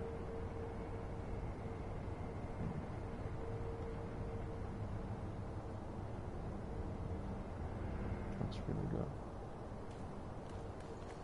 Let's see, what item is here? Pellet, alright. So 2 pellets, the healing gourd, fistful of ash. Still need to, that's also interesting. I forgot to use the fistful of ash on Genichiro, because in the first level, they give you the ash before you fight Genichiro, basically, so you never really get to try it on the normal enemies. Which I guess would tell you that it's supposed to be used on bosses as well. I definitely need to try that. So this is the way to get into the temple, and there seems to be a broken bridge up there. Commune with Sculptor's Idol. It's called a Sculptor's Idol. So are these carved by the sculptor as well? Like this sculptor? Because they do look exactly like his ones. Just made from stone instead of wood. And you can pray. Sculptor's Idol menu. Sculptor's Idols serve as a checkpoint and can be found throughout Ashna. Resting at a Sculptor's Idol will completely replenish vitality and restore 1 use of resurrection. They tell you about the resurrection right here, which is also really weird. Although now I remember that I think I heard somebody talk about the fact that they put in these help texts after the fact, and mainly for the English or Western audience. So it was maybe not really, like they didn't really plan on actually telling you about the resurrection right here. I mean, I do know about it, but isn't it supposed to be something that you find out? I mean, there's even like a cutscene and special dialogue for the first time where it happens, where you die and you resurrect. So telling you that there is some kind of resurrection right here is really weird. Additionally, quick items and spirit emblems in storage will be added to your current inventory. So that's the same way that it works in Bloodborne. With some exceptions, resting will also revive defeated enemies. Again, it's weird that they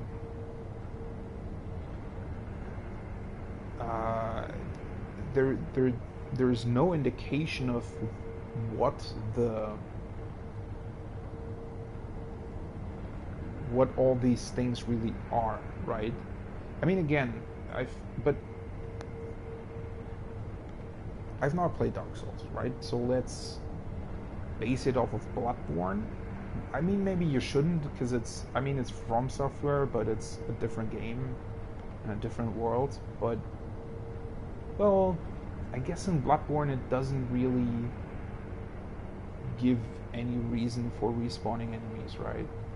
It just happens. But you can, well, in Bloodborne at least, you can kind of, I guess, you assume that it's some kind of dream that you constantly live through. Like, it's sometimes implied in Bloodborne that the enemies, or the night of the hunt, right? It happens regularly. So, I mean, at least I always kind of viewed it as more of a repeating dream of some kind, which would make it, like, it would make it sort of logical that enemies would respawn, because you enter the same dream state every time, right? But here, so far, it's been presented as a pretty, like, realistic story, or a realistic thing, apart from, like, obviously some kind of magical abilities, like an actual working prosthetic, and well, that's it really, right? That's the only real part. And, well, and the dragon heritage obviously being some sort of special blood. Although then again, we do know that we lost at least some memories, and apparently there's a way to get them back. So maybe, like, dying or reviving enemies is some sort of, like, applied to be losing memories? Feels like a bit of a stretch, honestly, but maybe that's it. Prayer beads, I mean, it even says memory, right? So you could like kind of argue that it like reviving the enemies or resting makes it so that you lose your memory of whatever you're doing. Still feels like a stretch, but would be an explanation for why enemies respawn. You kind of reset your own memory, in a sense, I guess.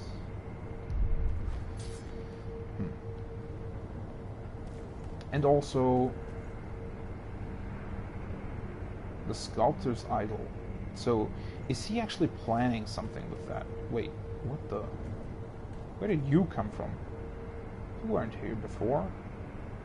Wait, what? Why is she appearing when you... How does... What? Where did she come from? Oh, wait, is she supposed to be coming... Is it implied that she came through like this? Because I know that this is a secret passage, right? A secret passage we can't use right now. Kind of annoying that he constantly keeps drawing a sword, actually. But this is... looks like some kind of mine. Let's go from the other side. So is it implied that the woman came through here? Or is it that we restored our memories about her and that's where she appeared? It's definitely weird. Where did you come from? 誠に息を吹き返したのですね。 Yeah, and you just 流 suddenly 因の appeared here. 力、この目でしかと見ることになるとは。何者だ。エマと言います。去るお方に仕える薬師です。去るお方と。すみませぬが、主の命にて明かせません。ただ、あなたを助けよと、そう仰せつかっています。信用しろとは言いません。ですが、私は主の命を果たさねばならぬのです。あなたが持っている薬水のひょうたん、それはもともと私が作り上げたものです。薬師として助けとなりましょう。She created the medicinal gourd, or healing gourd.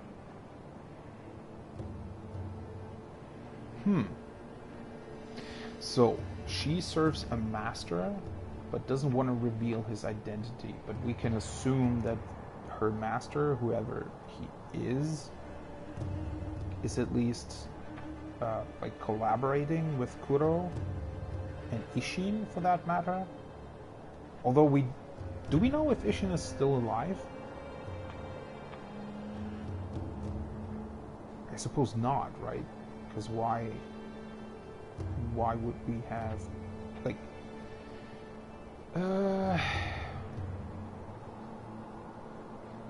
wait, we don't actually know that much about Ishin, right? We just know that he was our former master and father, or foster father.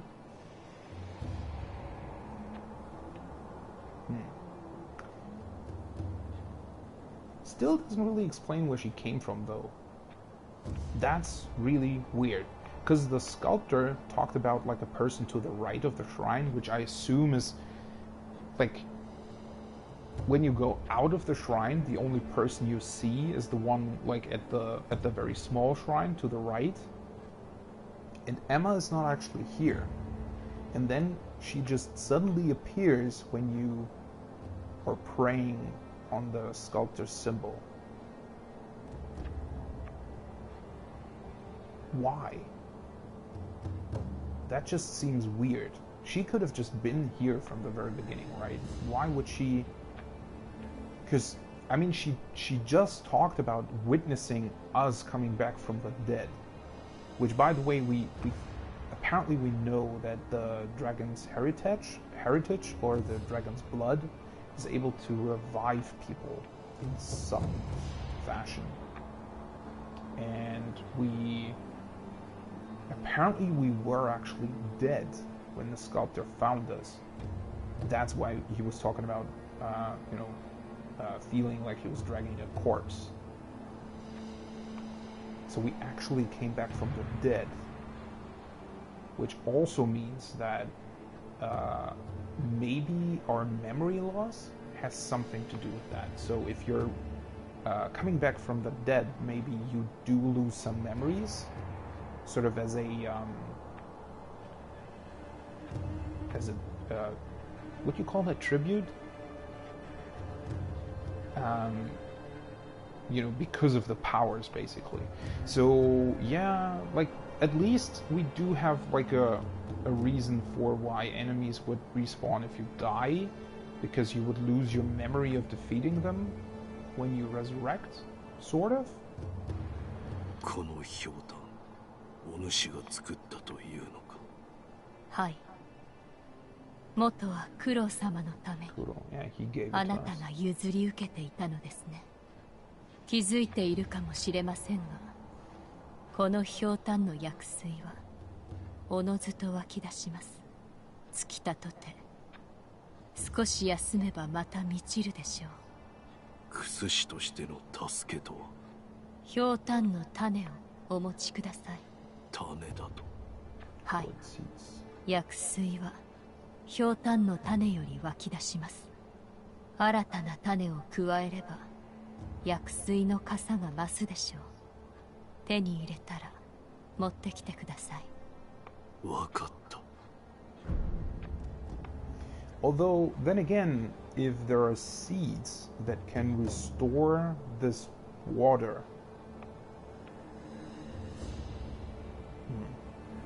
I know I'm way too hung up on the respawning enemies part, but it would be really cool if there was an lore reason why that happens, right?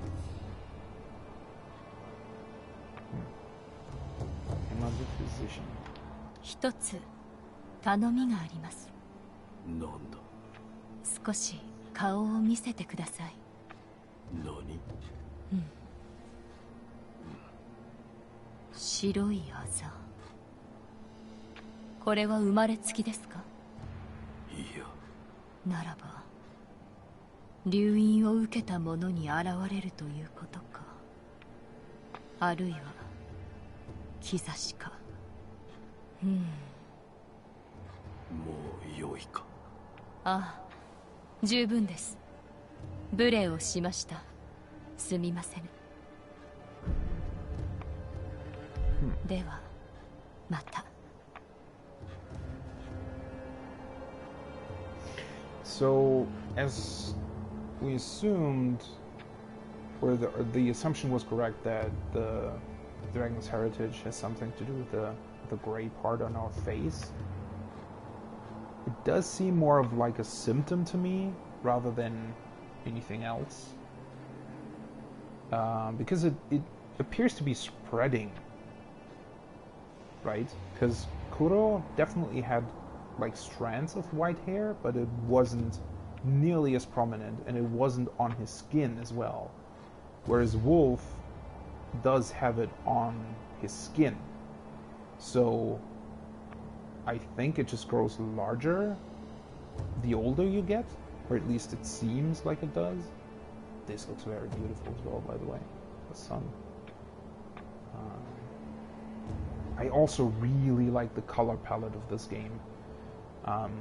Because it's like they chose kind of like a warm color palette, right? A lot of like brownish colors,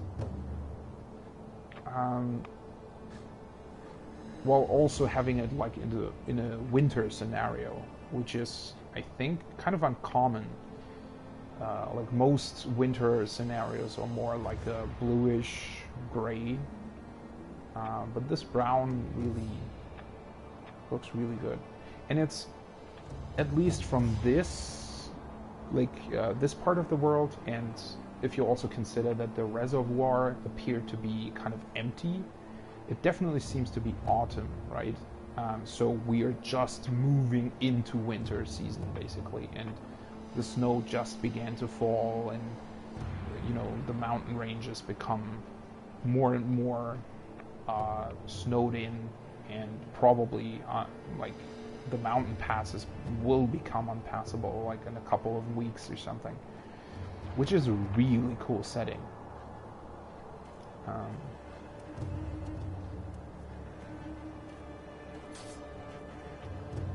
Still really weird that she just appears once you commune with the sculptor's idol. I don't really see the reason why they couldn't just have her here from the very beginning, and I don't know, or I don't think that it actually implies anything. Maybe they just wanted you to go off to the right first rather than talking to her and then coming back and realizing that she's there. Still weird. Definitely weird.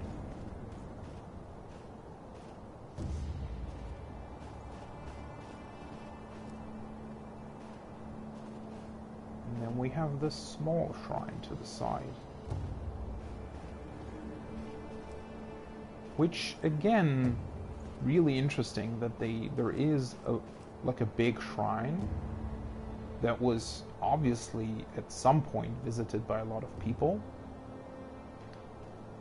And then this side shrine. So why is this here?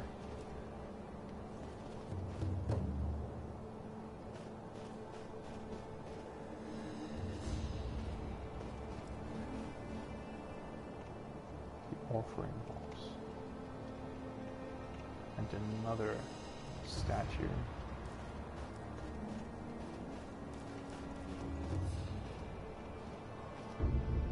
Offering box. Items that become unavailable elsewhere end up in the offering box.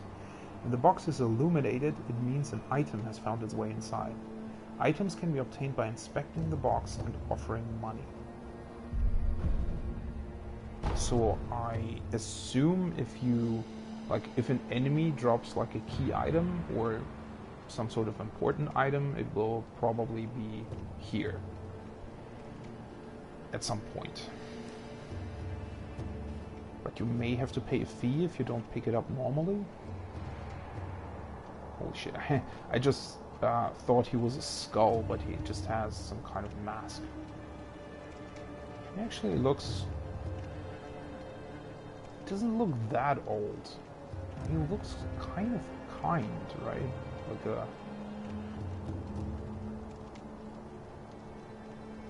he also looks pretty undead, with lots of cuts on his arms. 見ぬ顔だな。そこもと名は。Wolf is really small. 名乗られぬか。だが腕ある忍びとお見受けした。忍びの技ならば、あるいは。そこもとよ。ぜひそれがしと立ち会ってもらおう。Wait, what? Holy. That was kind of unfair.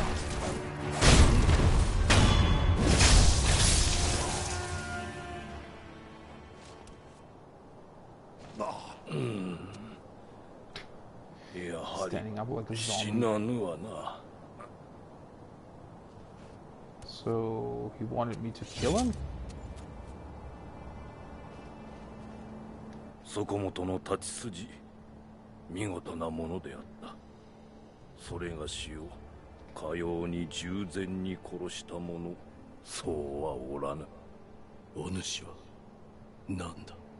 死なず、あるいは虫つきと呼ぶ者もおるな。死ねぬので、ただここにおるのだ。So, kind of zombie? そこもとはこのような荒れ寺で何よ。随分と眉間にシワが寄っておる。そこもとよ。それがしを使い、刀の修練をせぬか。お主の使命を果たすために。死ねぬ体ゆえ、幾度でも切られてやれるぞ。どうじゃ。Yeah, sure. I'm still, like, he's infested? What does that mean? Because I'm pretty sure he's not of the dragon's heritage, right? So there seems to be like another thing? 承知した。よし。ではやろう。刀を振らば気も紛れるというもの。Swinging one sword is a cure for boredom. Well then. そこもとよ。この社には行き場を失った者が集うようだ。俺、現にそれがしもここにおる。だからかの。そこの賽銭箱にも時折何やら流れ着くのよ。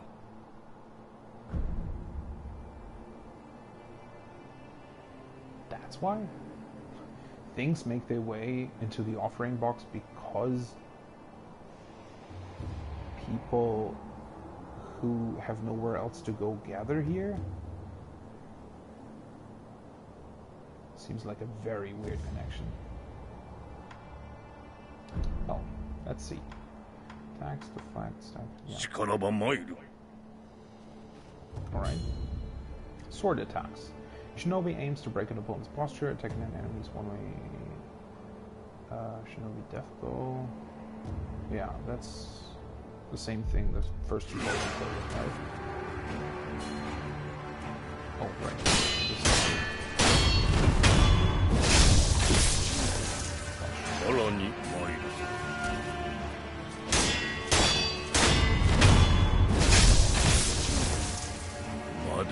So is there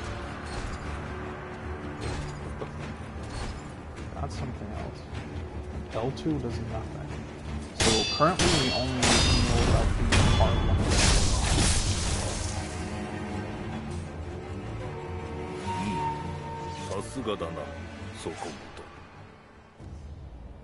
Alright.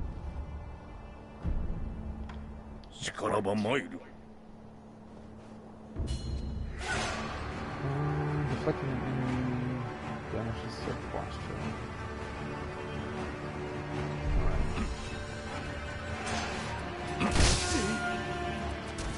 Still don't really...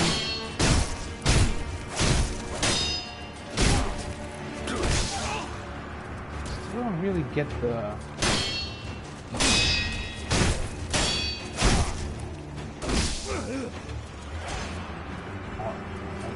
Try to parry too late. Definitely too late.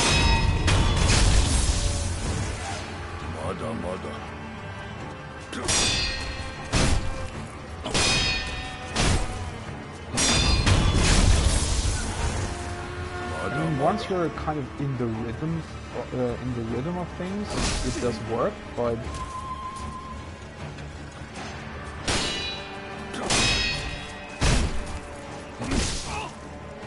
sometimes I really...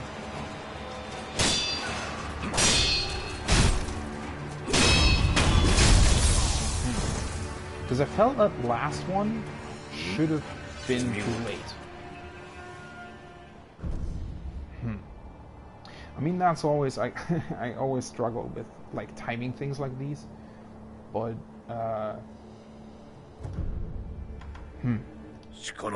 still weird. Step dodge. Allows you to avoid attacks. Dodging won't compromise enemy posture, but may help one avoid damage. Alright.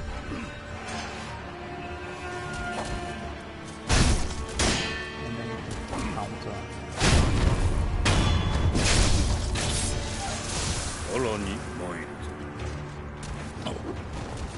Is that a grab? That timing is fairly lenient, that feels like. Definitely a bit more intuitive than the one.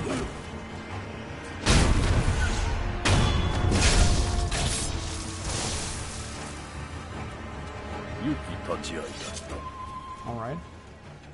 そこもととの修練だが、そろそろより誠の戦いに即したものも試してはどうか。それがしも殺す気でかかろう。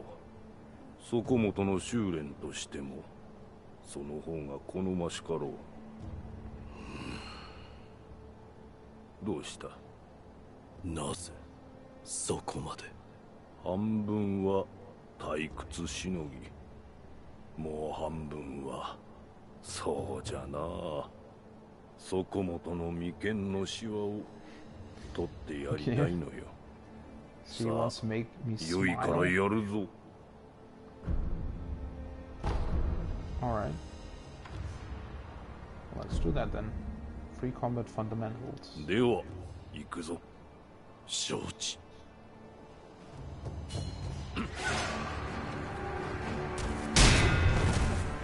So I can block the grab attack too? Interesting.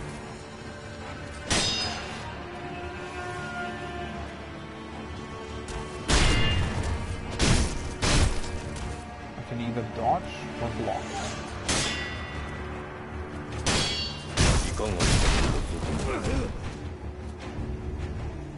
Safety roll. To stay down after being knocked to the ground surely means death. Safety roll can be used. Shouldn't that say safety roll can be used? To quickly recover from being knocked down or posture broken. Safety roll. Alright. So I can step dodge away.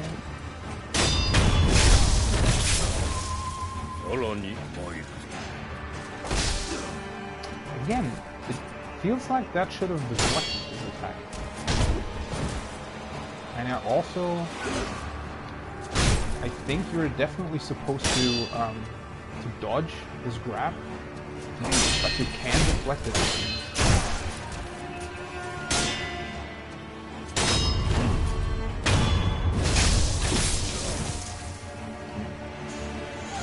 I wish you would attack a little bit faster. Like, you're kind of in this weird state where you want to attack, but at the same time you're waiting for his attack. I don't know. Is there anything more you can tell me?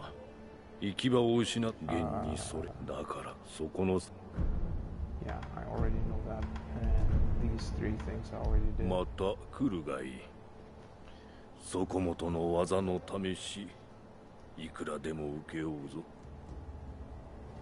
Alright. Sounds great.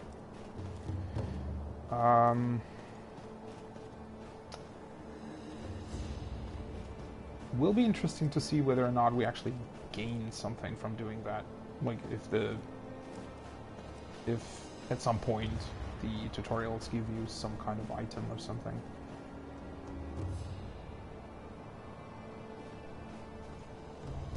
Wait, the whole wall. I'm just realizing that the whole wall has these statues in it. Holy hell. So they not only, like, whoever, probably either the true sculptor or just some sculptors in general, they just carved all these figurines out of the mountain. Huh. That's something. Why would they do that, though? Like, I get that they are carving, like, these Buddha sculptures, because you can obviously, like, give them to people, and, like, in general, they are, like, they make a bit more sense than just carving them into the mountain. It's almost kind of creepy, because they all look at you, right? But that's really interesting. Like, what's the point of this temple, or this small shrine in general? Why have this here? Because these walls are just normal, like, mountain range, right? So there's some kind of reason behind why they sculpted over here.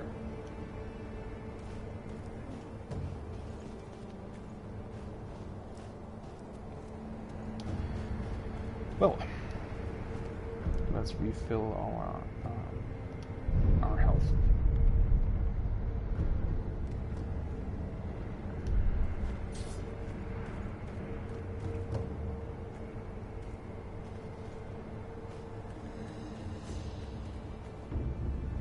The grappling hook, nice. The Shinobi Prosthetics grappling hook allows access to normally unreachable places and a chance to take the high ground. Nearby grapple points are designed with a circular symbol. When the symbol turns green, the grapple point is within reach. Alright. So that's L2, right? You have to be fairly close, it seems. Are there points to grapple in here, by the way? Can we grapple that? I was kind of wondering. I don't think we can. Yeah, and you can't, like, use things in here, I think. Would have been kind of fun to grapple on top of the shrine, though. Alright. So this would have been the normal access point for the shrine, which makes it even weirder that, like, people are actually here, because how do they survive? How do they... Does that all, like... Those are really weird things, right? You would assume that Emma, for example, would know about the Shinobi door and know how to use it and where it leads, but she doesn't really tell you? Like, how else would she have gotten here? With the bridge broken like this.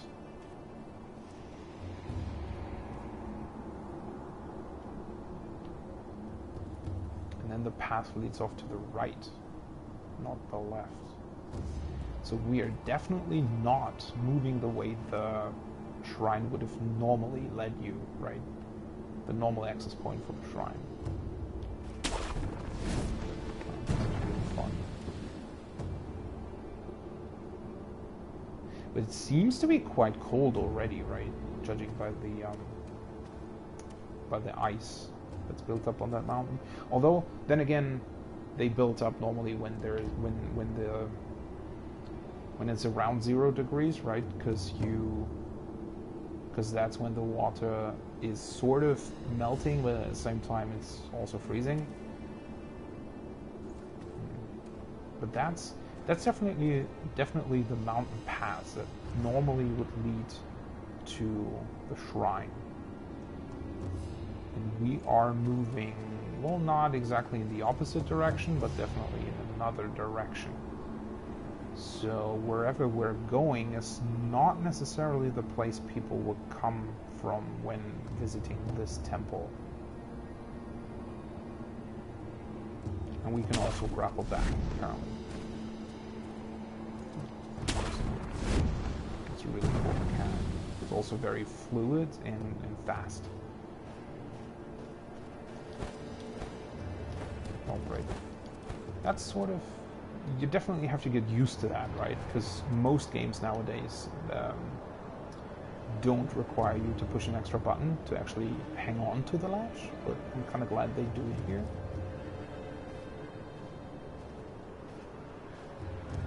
This beautiful vista. Another sculptor's idol. A huge temple. So... outskirts. Why is it considered the outskirts? I wouldn't really call that outskirts, because it's like the temple is right there, or not temple, but the castle. I mean, I guess it's sort of the, like maybe a small town in front of the castle, right? I mean, you could kind of assume that if the castle's over there, like these buildings here would be like from a small town close to it, so sort of like merchants and just in general people that are here because they can basically make money, right? They are sort of the people that are needed but aren't actually like allowed in the castle. So in a way, like outskirts definitely makes sense. And then there's a bridge, a broken bridge, right there. I wonder if that would have led to this temple at some point. Because it doesn't seem to be the case. Wouldn't the bridge right there lead to wherever the hidden door is going? Because the temple's right there, right? I wonder if you can actually see more of that. Apparently not. Because it does look that way, right? This looks like it could be like the normal entrance point into the... Well, you can probably call it like a small mountain town or something. It does look like it, right? It looks like this would be like the normal entrance, and then you go through here, and these would be like merchants' houses, or houses where, you know, people like servants of the castle would live, maybe. That over there looks like some part of the castle, actually.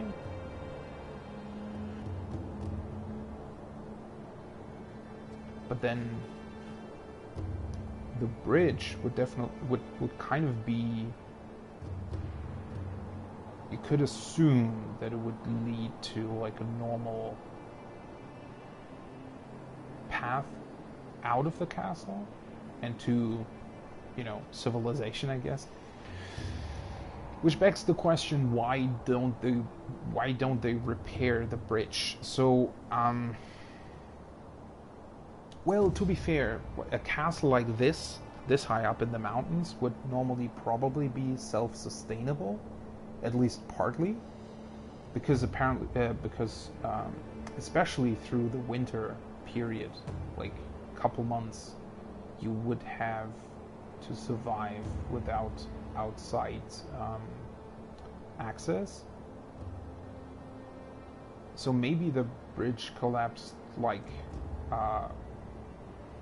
not so long ago, and they just don't bother repairing it until the winter's over or something.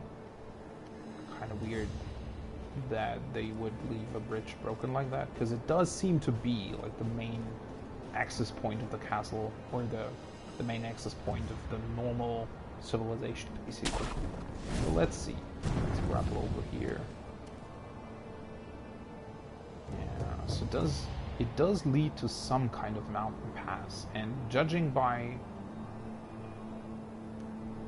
So the... Behind these rocks right now is the path that led to the temple via the other broken bridge. And the shinobi door seems to be leading to this side, which would be the access point to the normal, like, main entrance to the castle. But maybe it's not the main entrance. Maybe it's like a back entrance of some sort. It's really something to be mindful of in the future. Or maybe a path leads like down there and maybe like runs around the mountain. I mean, these are pretty like normally very inaccessible mountains.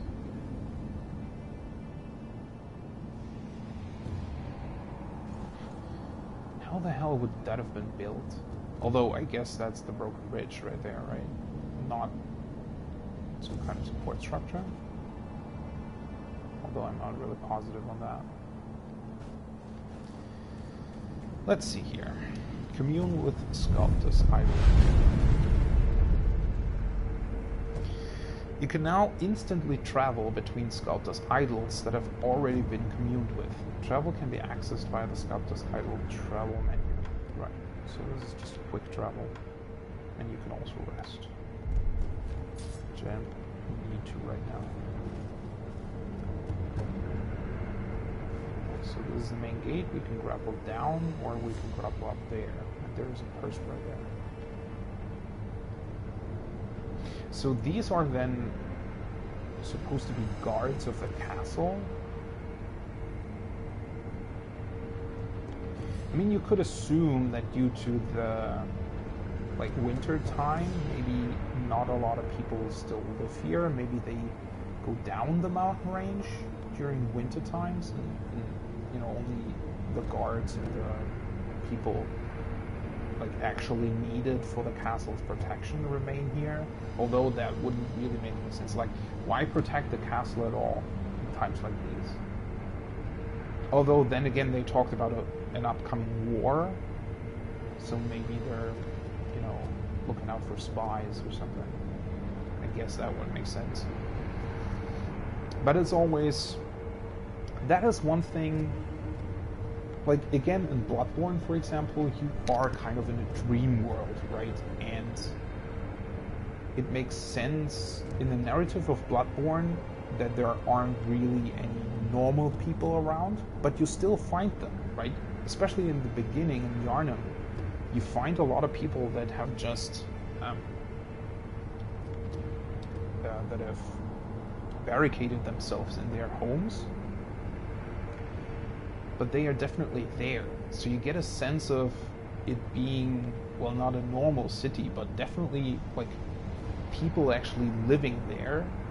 And it's just that you are there in a bad time, right? It's the night of the hunt and beasts are about and people are slaying those beasts. But you definitely get the feeling that there's like a normal, like there are normal inhabitants there. And you can actually talk to them. Whereas here, that doesn't really seem to be the case, right? Only guards of the castle are actually out and about. Although, maybe we'll find some other people as well. But for now, it seems to be only guards. Yeah, that mountain path over there almost seems to be like caved in or something. It doesn't really look accessible, right? So maybe this is some kind of back entrance that they just never really bothered to fix, since it couldn't be used anyway anymore. And then the shinobi door near the shrine, maybe they built that like after the fact, maybe after it caved in or something, to make it accessible, or to build a secret passage where people would think that you wouldn't be able to go that way, but you still can if you know about the door and how to use it. Stealth death blow. You can perform stealth death blows on opponents unaware of your presence. The plunging death blow is one of these, performed when leaping at an unaware enemy from high ground. Yeah, that's what I tried before. It was just that. It didn't really work. Holy hell, that was a lot of blood. Acquiring enemy loot. Enemies drop loot such as items and money. Multiple enemies can be looted once and from some distance away. Items found in the world are different than loot in that they must be approached to be picked up. Press and hold to acquire loot. Press new world item pick up. Alright.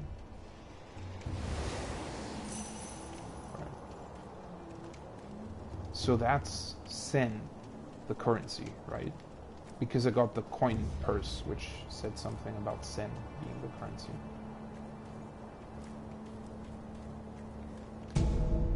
Another pellet. Let's take a look at this path a bit more.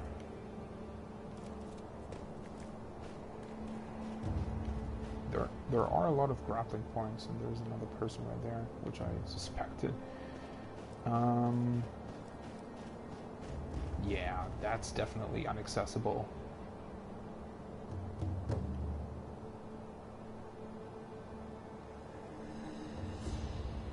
No, wait, from here it does look like some, because from above it looked like the wood structure just ended there, but from this point it almost looks like it actually has like, it's rooted in the mountain. So it probably was the bridge's support structure.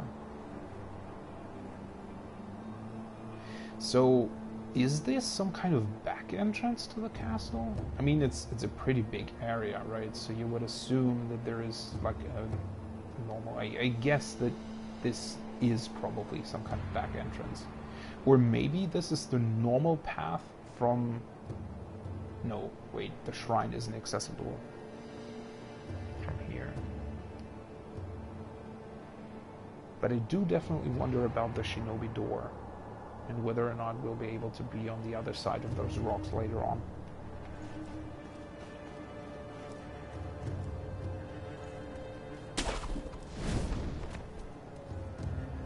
The animations are pretty cool.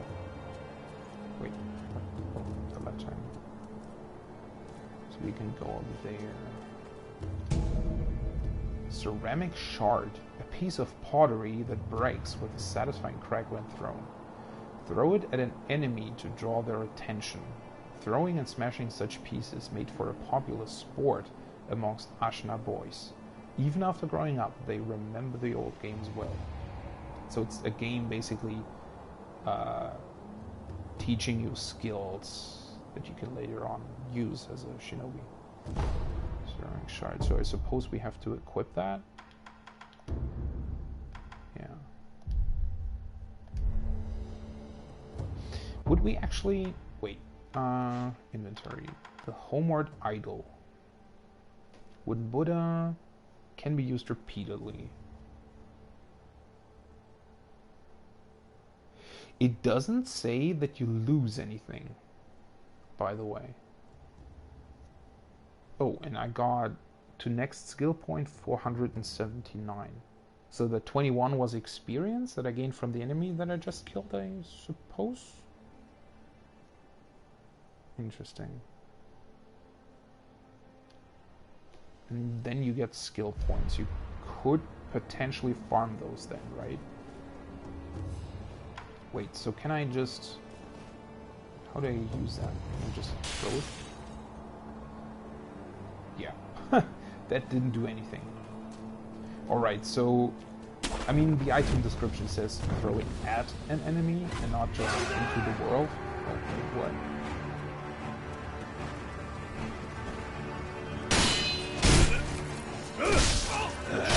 No!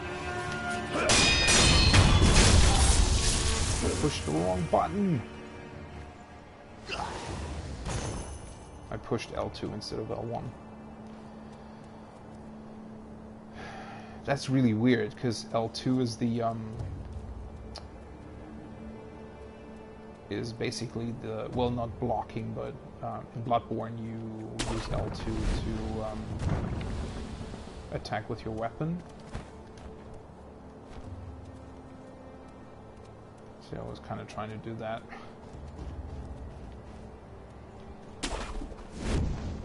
Oh, what? Holy shit. Didn't expect that range.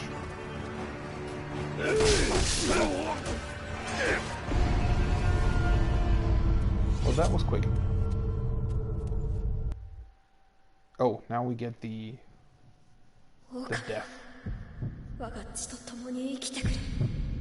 Take my blood and live again. Oh.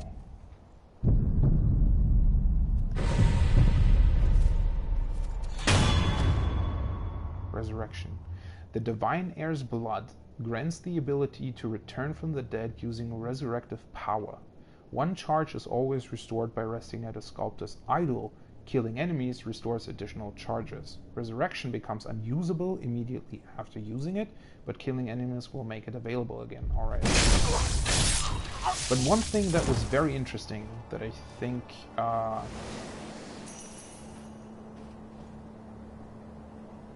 So, it said that we are using the Divine Heir's blood, right? So at first I thought that was a question that I had, like, you know, a couple, well, minutes, an hour ago when we were at the shrine, why they didn't actually keep Wolf, because he seems to have the same blood, right, the same power. But apparently that's not the case. Apparently the Divine Heir gives us this power through his blood. So we don't actually possess that power ourselves, we're just using his power, where he's giving it to us. Something like that. Which, that's very interesting, right? Because that means that maybe that's why we have, or that's why we have this, like, gray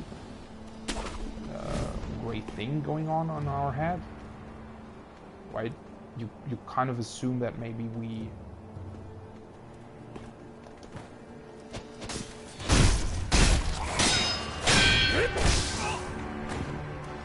Yeah, I thought that I did.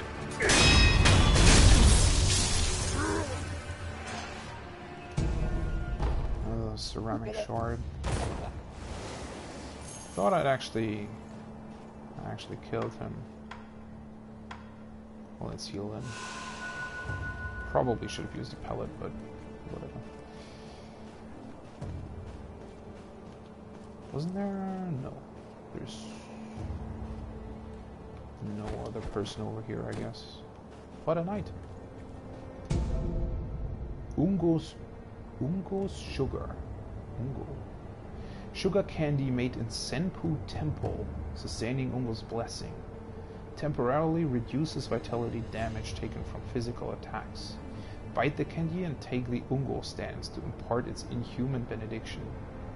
By doing so, you endure the excess karma of men from the spirits within. What the?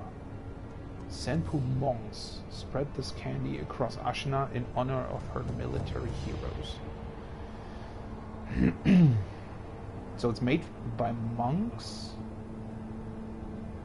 Bite the candy, take the Ungo's dance to impart its inhuman benediction.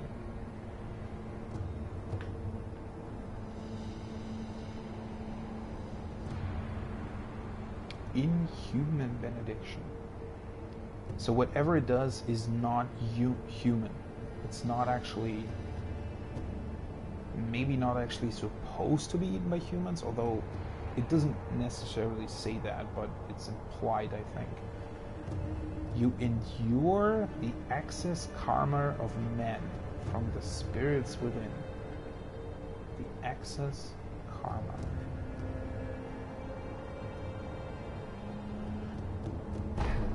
That's a very interesting description.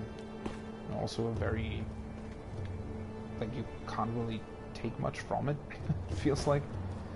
So there's a path down there. And this is the path, yeah, that's the path that normally leads to the shrine that we started at.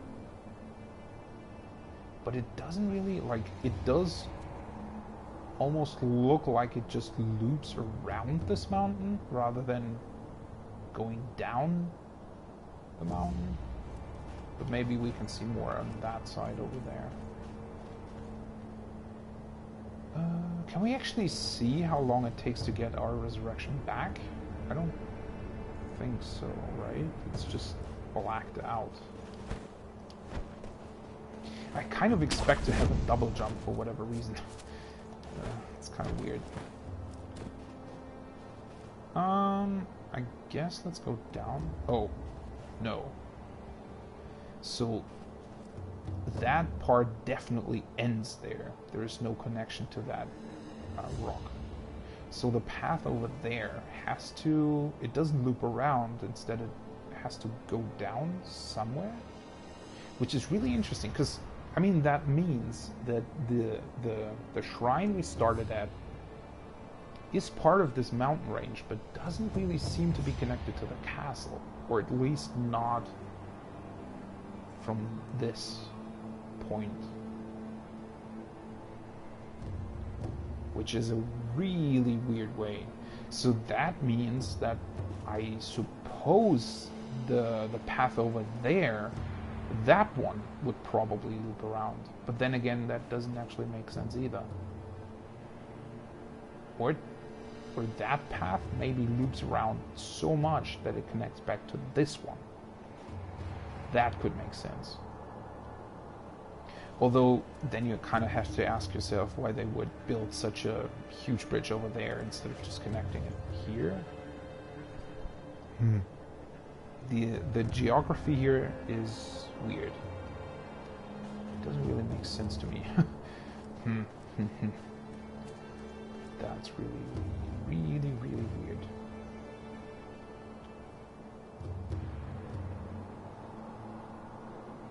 The big castle over there. Something going on over here. Oh, there's another dude right here. Should have targeted him, probably. We seem to be kind of close to the next level. Can't actually open this, right? Oh, so now it, the black bar disappeared.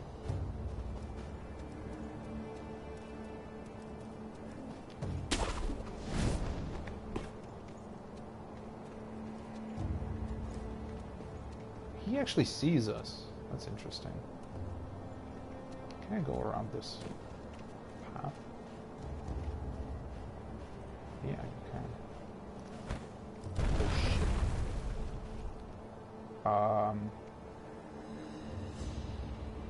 I guess I just destroyed my opportunity to do so. Oh, I can just do this.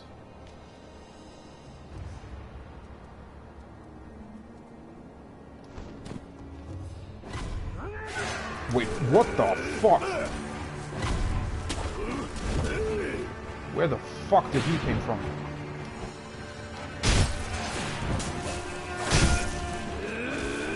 Alright. probably kill the guy shooting at me. Oh, fuck.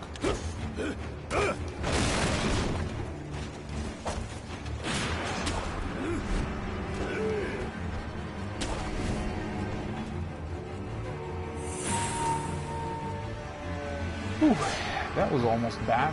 So they still know that I'm here. Alright, so eating that shotgun to the face is not the greatest idea, to be honest. Let's...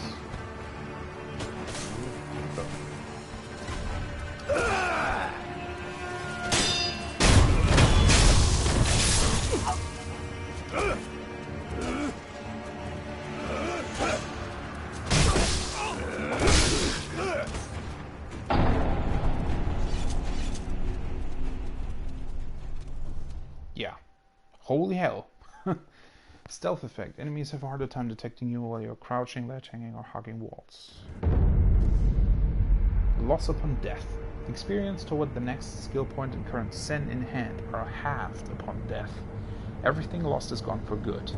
There are no known means to escape this loss, which means there are unknown means. However, through the grace of the gods or Buddha, it may not be impossible. Yeah.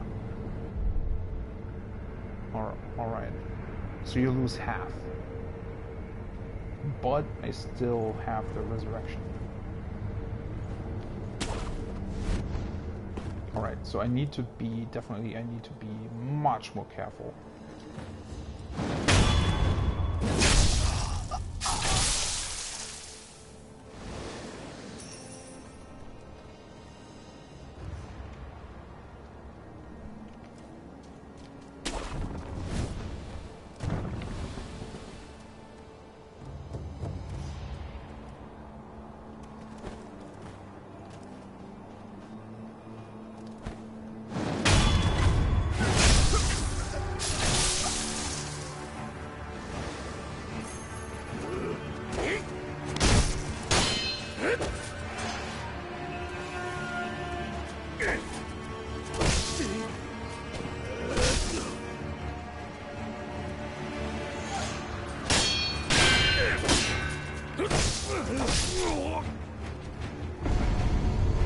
Getting the timing down is really hard.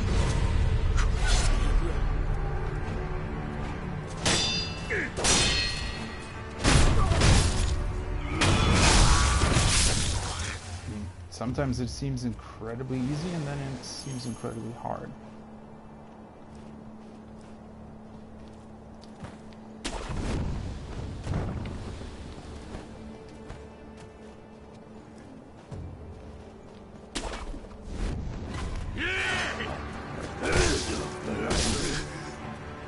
After playing Bloodborne, that's really annoying.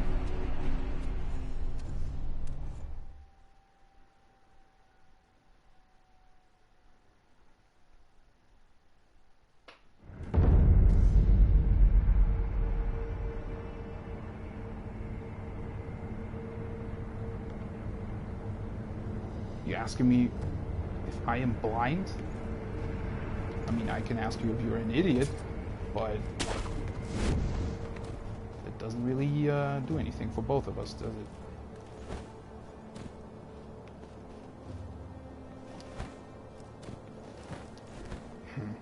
This is really weird.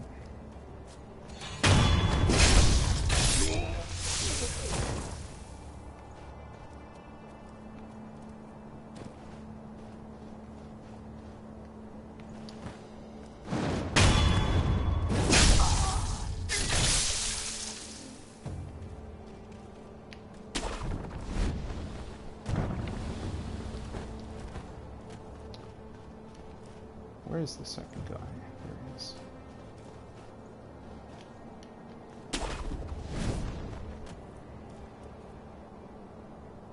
Yeah, I mean, you do know what a blind playthrough is, right? That's why Twitch actually has these tags. Because people know what it means.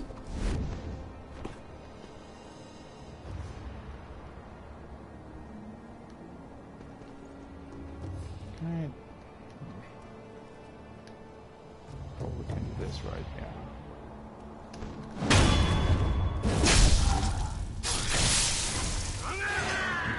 hurt then.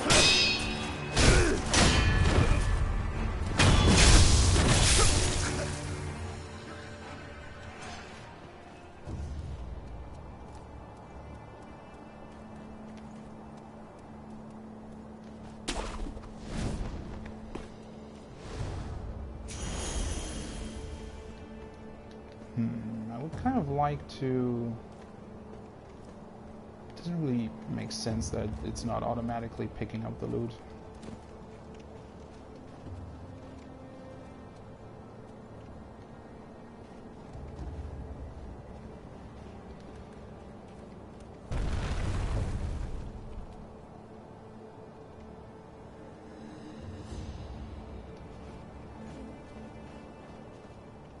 You turn back.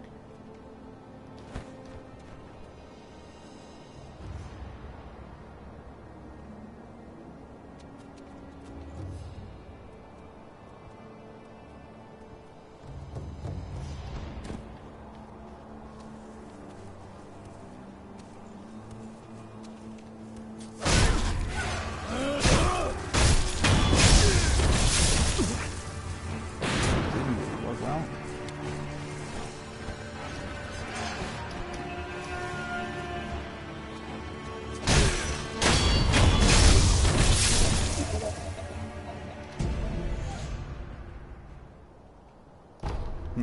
He didn't pick that up before. I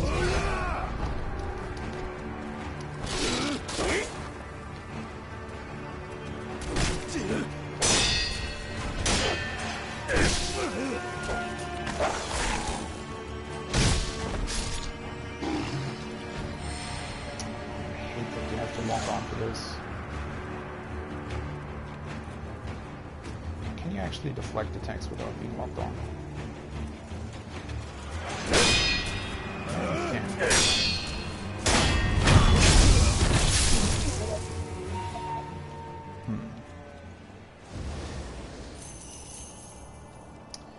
Don't know if it makes sense to play that way though.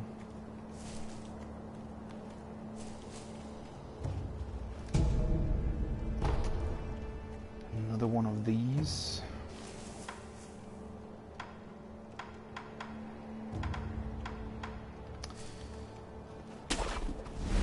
Probably should try that out.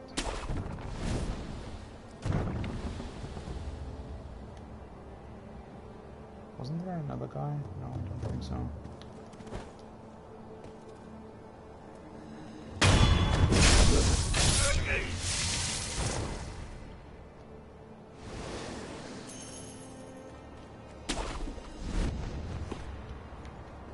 The gas grappling onto these doesn't really do anything, rather instead of just gives you an access point to kill the enemies, I guess.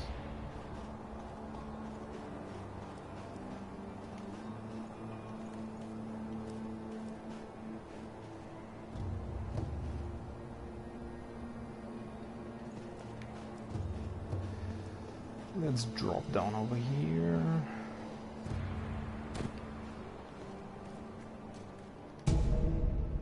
Echo sugar.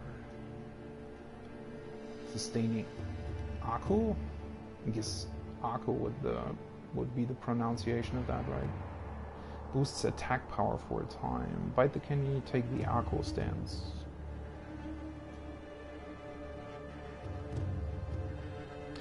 So it's the same type of candy, but with a different blessing.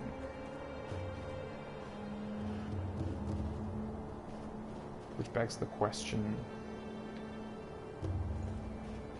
how do they imbue them with these blessings?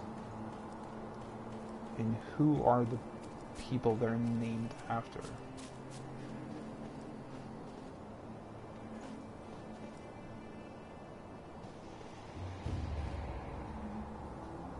Yeah, I mean, that's kind of obvious.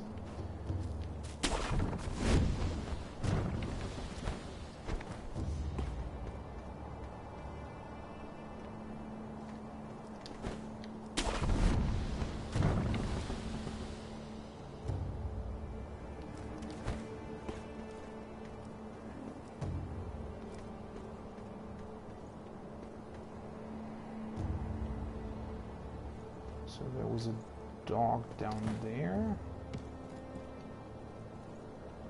Another sculptor's idol.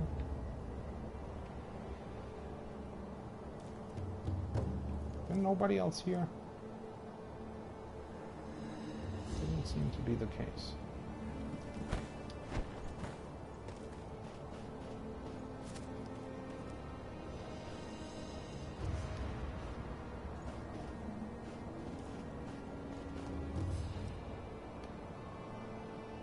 Why is there this large open area without any enemies?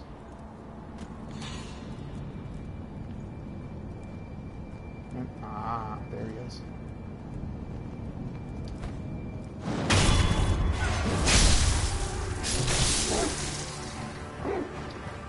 There's another one.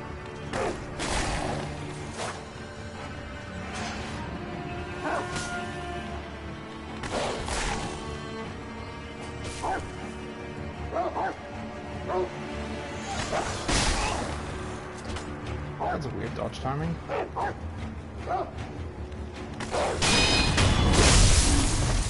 Or you just parry them.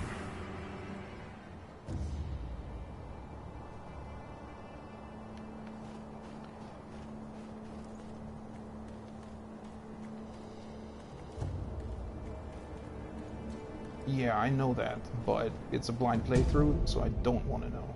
That's the whole point of it.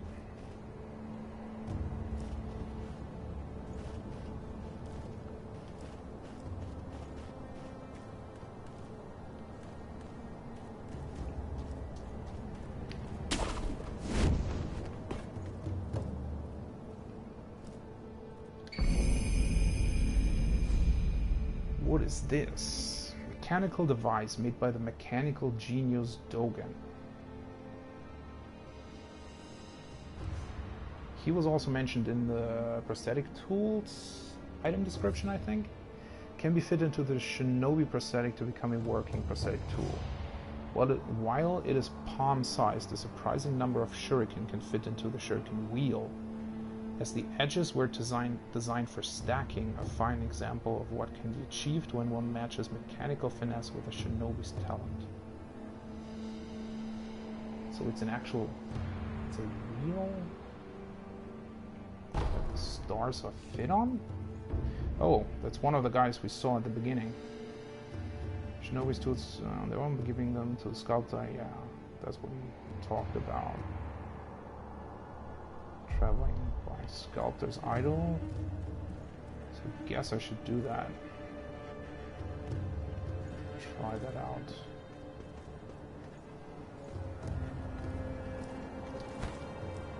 Is there anything else right here?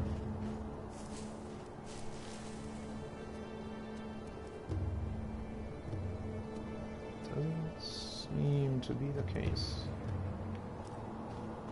Well.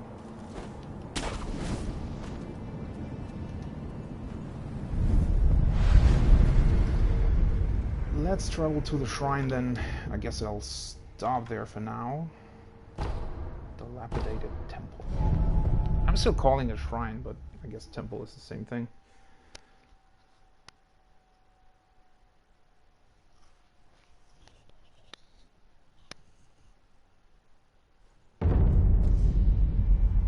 But I think he's probably going to talk a bit about that, so I'll just stop before doing that, I think. But one thing I wanted to take a look at is the key items. Prosthetic, right. Replica. No, wait. Where did it... what talked about Dogen? Artificial, sculptor, human arm.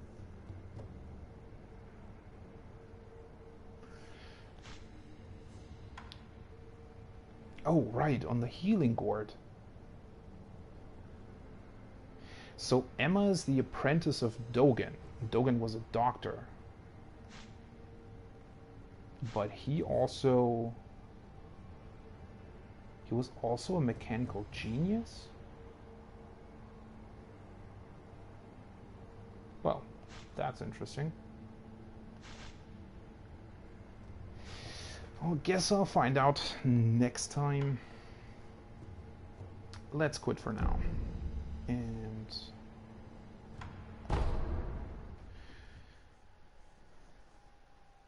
didn't really come that far.